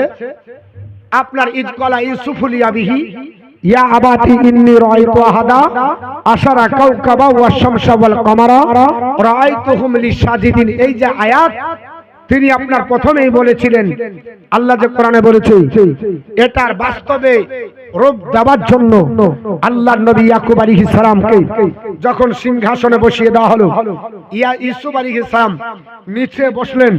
ওই সময় বলল, বেটা আজ তোমার স্বপ্নকে বাস্তবে পরিণত করতে হবে। তাই সেই দিন ইউসুফ আলাইহিস সালামকে সিংহাসনে বসিয়ে তার 11টা ভাইকে দিয়ে সিজদা করিয়ে নিয়েছিলেন। ওটা বাস্তবে আপনার পরিণত করালেন। সম্মানের জন্য সিজদা তখন জায়েজ ছিল, এখন জায়েজ নাই, এখন চলবে না। যেমন অনেক অনেক নবী আপনার জামানাতে উট ঘোড়ার মাংস খাওয়া জায়েজ ছিল, গাধার মাংস খাওয়া জায়েজ ছিল, এখন যাবে চলবে না। যেমন গাধা আল্লাহর নবীর জামানার আগে হযরতে ঈসা পয়গম্বরের জামানায় গাধার মাংস খাওয়া জায়েজ ছিল। কিসের মাংস? গাধা খাওয়া জায়েজ ছিল। কিন্তু ইউসুফ আমাদের নবীর জামানায় জায়েজ নাই। ঘোড়ার মাংস খাওয়া জায়েজ ছিল, আমাদের নবীর জামানায় জায়েজ নাই। অনেক নবীর শরীয়তি বিধান আমাদের নবীর জামানায় জায়েজ নাই। অন্যান্য নবীর জামানায় সিজদা সালামের মতো সম্মান ছিল। যেমন আমরা সালাম দিই, এই রকম প্রচলন ছিল সাজদা। এটাকে তাজিমি সিজদা বলা হয়। সিজদা আপনার বারে আছে তাআব্বুদি না, মানে ইবাদতের উদ্দেশ্য না। এই সিজদা ছিল তাজিমি সিজদা। একটা হলো তাআব্বুদি সিজদা আর একটা হলো তাজিমি। তো তাজিমি সিজদা জায়েজ ছিল। সিজদা করিয়ে সম্মান জানিয়ে রাজপ্রাসাদে বসলেন। শেষ পর্যন্ত আল্লাহর নবী ইয়াকুব আলাইহিস সালাম ওখানে 7 বছর থাকবেন। থাকার পরে আবার ওই দেশ থেকে এলাকার মানুষকে ইসলামের দাওয়াত দিয়ে মুসলমান বানাবেন। ইয়াকুব আলাইহিস সালাম সহ ওখান থেকে 3 কিলোমিটার দূরে চলে যাবেন, একটু বাইরে। ওখানে জিন্দেগি কাটাতে কাটাতে ইয়াকুব আলাইহিস সালামের ইন্তিকাল ঘটবে। ইয়াকুব আলাইহিস সালাম ইন্তিকাল করে যাবে। ইয়াকুব আলাইহিস সালাম যেদিন ইন্তিকাল করবেন, ওনার ভাইয়েরও ইন্তিকাল হবে সেই দিন। 2 ভাইকে একই সঙ্গে মিশরে ওই মিশর থেকে আবার দামেস্কাসে নিয়ে আসা হবে। আপনার প্যালেস্টাইনে যেখানে ইব্রাহিম পয়গম্বরের মাজার আছে, ওইখানে নিয়ে আসার পরে তিনার দাফন হবে। দাফন হয়ে যাওয়ার পরে হযরতে ইউসুফ আলাইহিস সালাম দীর্ঘদিন রাজত্ব করবেন। ওনারও ইন্তিকাল হবে। ইন্তিকাল হওয়ার পর মিশরের মানুষ 4 ভাগে বিভক্ত হবে, পাড়া পাড়া বিভক্ত হবে। এই পাড়ার লোক বলবে আমাদের পাড়ায় দাফন করব, ও পাড়ার লোক বলবে আমাদের পাড়ায়, ও পাড়ার লোক বলবে আমাদের পাড়ায়, ও পাড়ার লোক বলবে আমাদের পাড়ায়। এই অবস্থায় কি করা যায়? বলে কেন? বলে ইউসুফ নবীর চেহারা এত সুন্দর যে চেহারা দেখে ক্ষুধার্ত নিবারণ হয়ে যায়। যদি আমাদের পাড়ায় দাফন করি, আমাদের কাটতে হবে না, ওনার মাজার শরীফের পাশে দাঁড়ালে আমাদের আপনার চিন্তা দূর হয়ে যাবে। আল্লাহ রুজিতে বরকত দিবে, আল্লাহ এলাকাতে বরকত দিবে। এর জন্য তারা এই চিন্তা ভাবনা নিয়ে পাড়ায় পাড়ায় দ্বন্দ্ব বাঁধাবে এবং দাফন করার চিন্তা ভাবনা করবে। বুদ্ধিজীবী মানুষেরা বোর্ড বসাবে কোথায় দাফন করা যায়। শেষ পর্যন্ত সিদ্ধান্ত হবে নীল দরিয়ার পানিতে দাফন করতে হবে। নীল দরিয়ার পানিতে আপনার বাক্সে করে খোদাই করে আপনার দাফন করা হবে। 400 বছর পার হবে। 400 বছর পার হবে। আল্লাহর কোরআনের তাফসীর, এই সূরা ইউসুফের তাফসীরে মাঝারিতে আছে। তাফসীরে মাঝারিতে তাফসীর করতে গেলে কমসে কম 2-4 খান তাফসীর পড়তে হবে। যদি না পড়ে ও আপনার বলতেই পারবে, 2-4 খান তাফসীর বলতে হবে। এই সূরা ইউসুফে একটা তাফসীর আছে যে আপনার উহুদের যুদ্ধের ঘটনা তাফসীরে নাইমিতে আছে। তাফসীরে নাইমিতে আছে যে উহুদের যুদ্ধে একজন জীবিত হয়েছিল, জোরে বলো সুবহানাল্লাহ। কিন্তু শুনেছেন জীবনে? নাই। উহুদের যুদ্ধের ঘটনা তো নাই। ওটা পাবে কি করে? এই সূরা ইউসুফের তাফসীরে ভরে দেওয়া আছে। যে ইউসুফের তাফসীরে বলছে ওর নাম হলো মালিক বিন সিনান। কি নাম বললাম? মালিক বিন সিনান। উহুদের যুদ্ধে শহীদ হবার পরেও রাস্তায় যেতে যেতে জীবিত হবে। জোরে বলুন সুবহানাল্লাহ। কেন? নবীর সঙ্গে ওয়াদা হবে যে মদিনাতে গিয়ে তার দাফন হবে। রাস্তায় যেতে যেতে আল্লাহ জীবিত করবে, এর জন্য ওকে জিন্দা সাহাবী নবী টাইটেল, ওনার টাইটেল হবে জিন্দা সাহাবী। তো এরকম ঘটনা থাকে তাফসীরে মাঝারিতে আছে যে আল্লাহর নবী ইউসুফ আলাইহিস সালাম 400 বছর ওই পানিতে থাকলেন।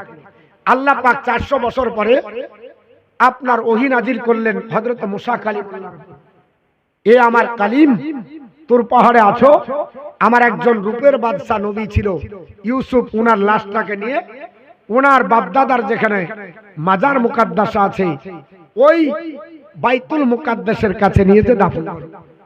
কোথায়? বাইতুল মুকাদ্দাসের কাছে।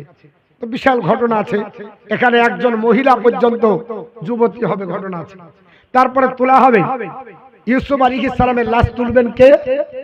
হযরত মুসা কালিমুল্লাহ। কত বছর পর? 400 বছর পর। কোন কিতাবে আছে হাওয়ালাটা? তাফসীরে মাঝারি 12 পারা তাফসীরে মাঝারিতে, ওখান থেকে তুলবেন। তো ইউসুফ আলাইহিস সালামের লাশে আপনার দেখা হবে যে বাক্স পর্যন্ত বসেনি। জোরে বলুন সুবহানাল্লাহ। বাক্স তো দূরের কথা, কাফনও দাগ ধরেনি। চেহারা যেমনি খোলা হবে, নূরের জ্যোতি যেমন ছিল তেমনই, তার চাইতে বেশি। জোরে বলুন সুবহানাল্লাহ।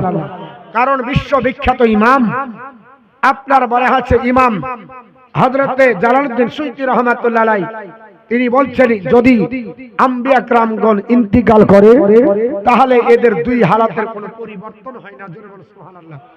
এই ব্যাপারে আমি অনেক হাদিস বলেছিলাম, তার সত্য বলে দিই কথা বলা করে, একটু শুনে নিন। দু চারটি কথা এগুলো মনে রাখতে হবে কোটেশন। জামিন ইউসুফ নবীর কথা শুনলাম, ওনাকে কোথায় দাফন করা হলো? পৃথিবীর নিয়ম মাটিতে, আর লোক পানিতে। আর লোক কোথায়? কোথায় করলো? পানিতে করলো। তো পানিতে তো নিয়ম না, তা আল্লাহ তো ভালো জানে কি ঘটনা ঘটবে। কারণ পানিতে যাবে আর সবাই পানি ব্যবহার করবে আর সবাই উপকৃত হবে।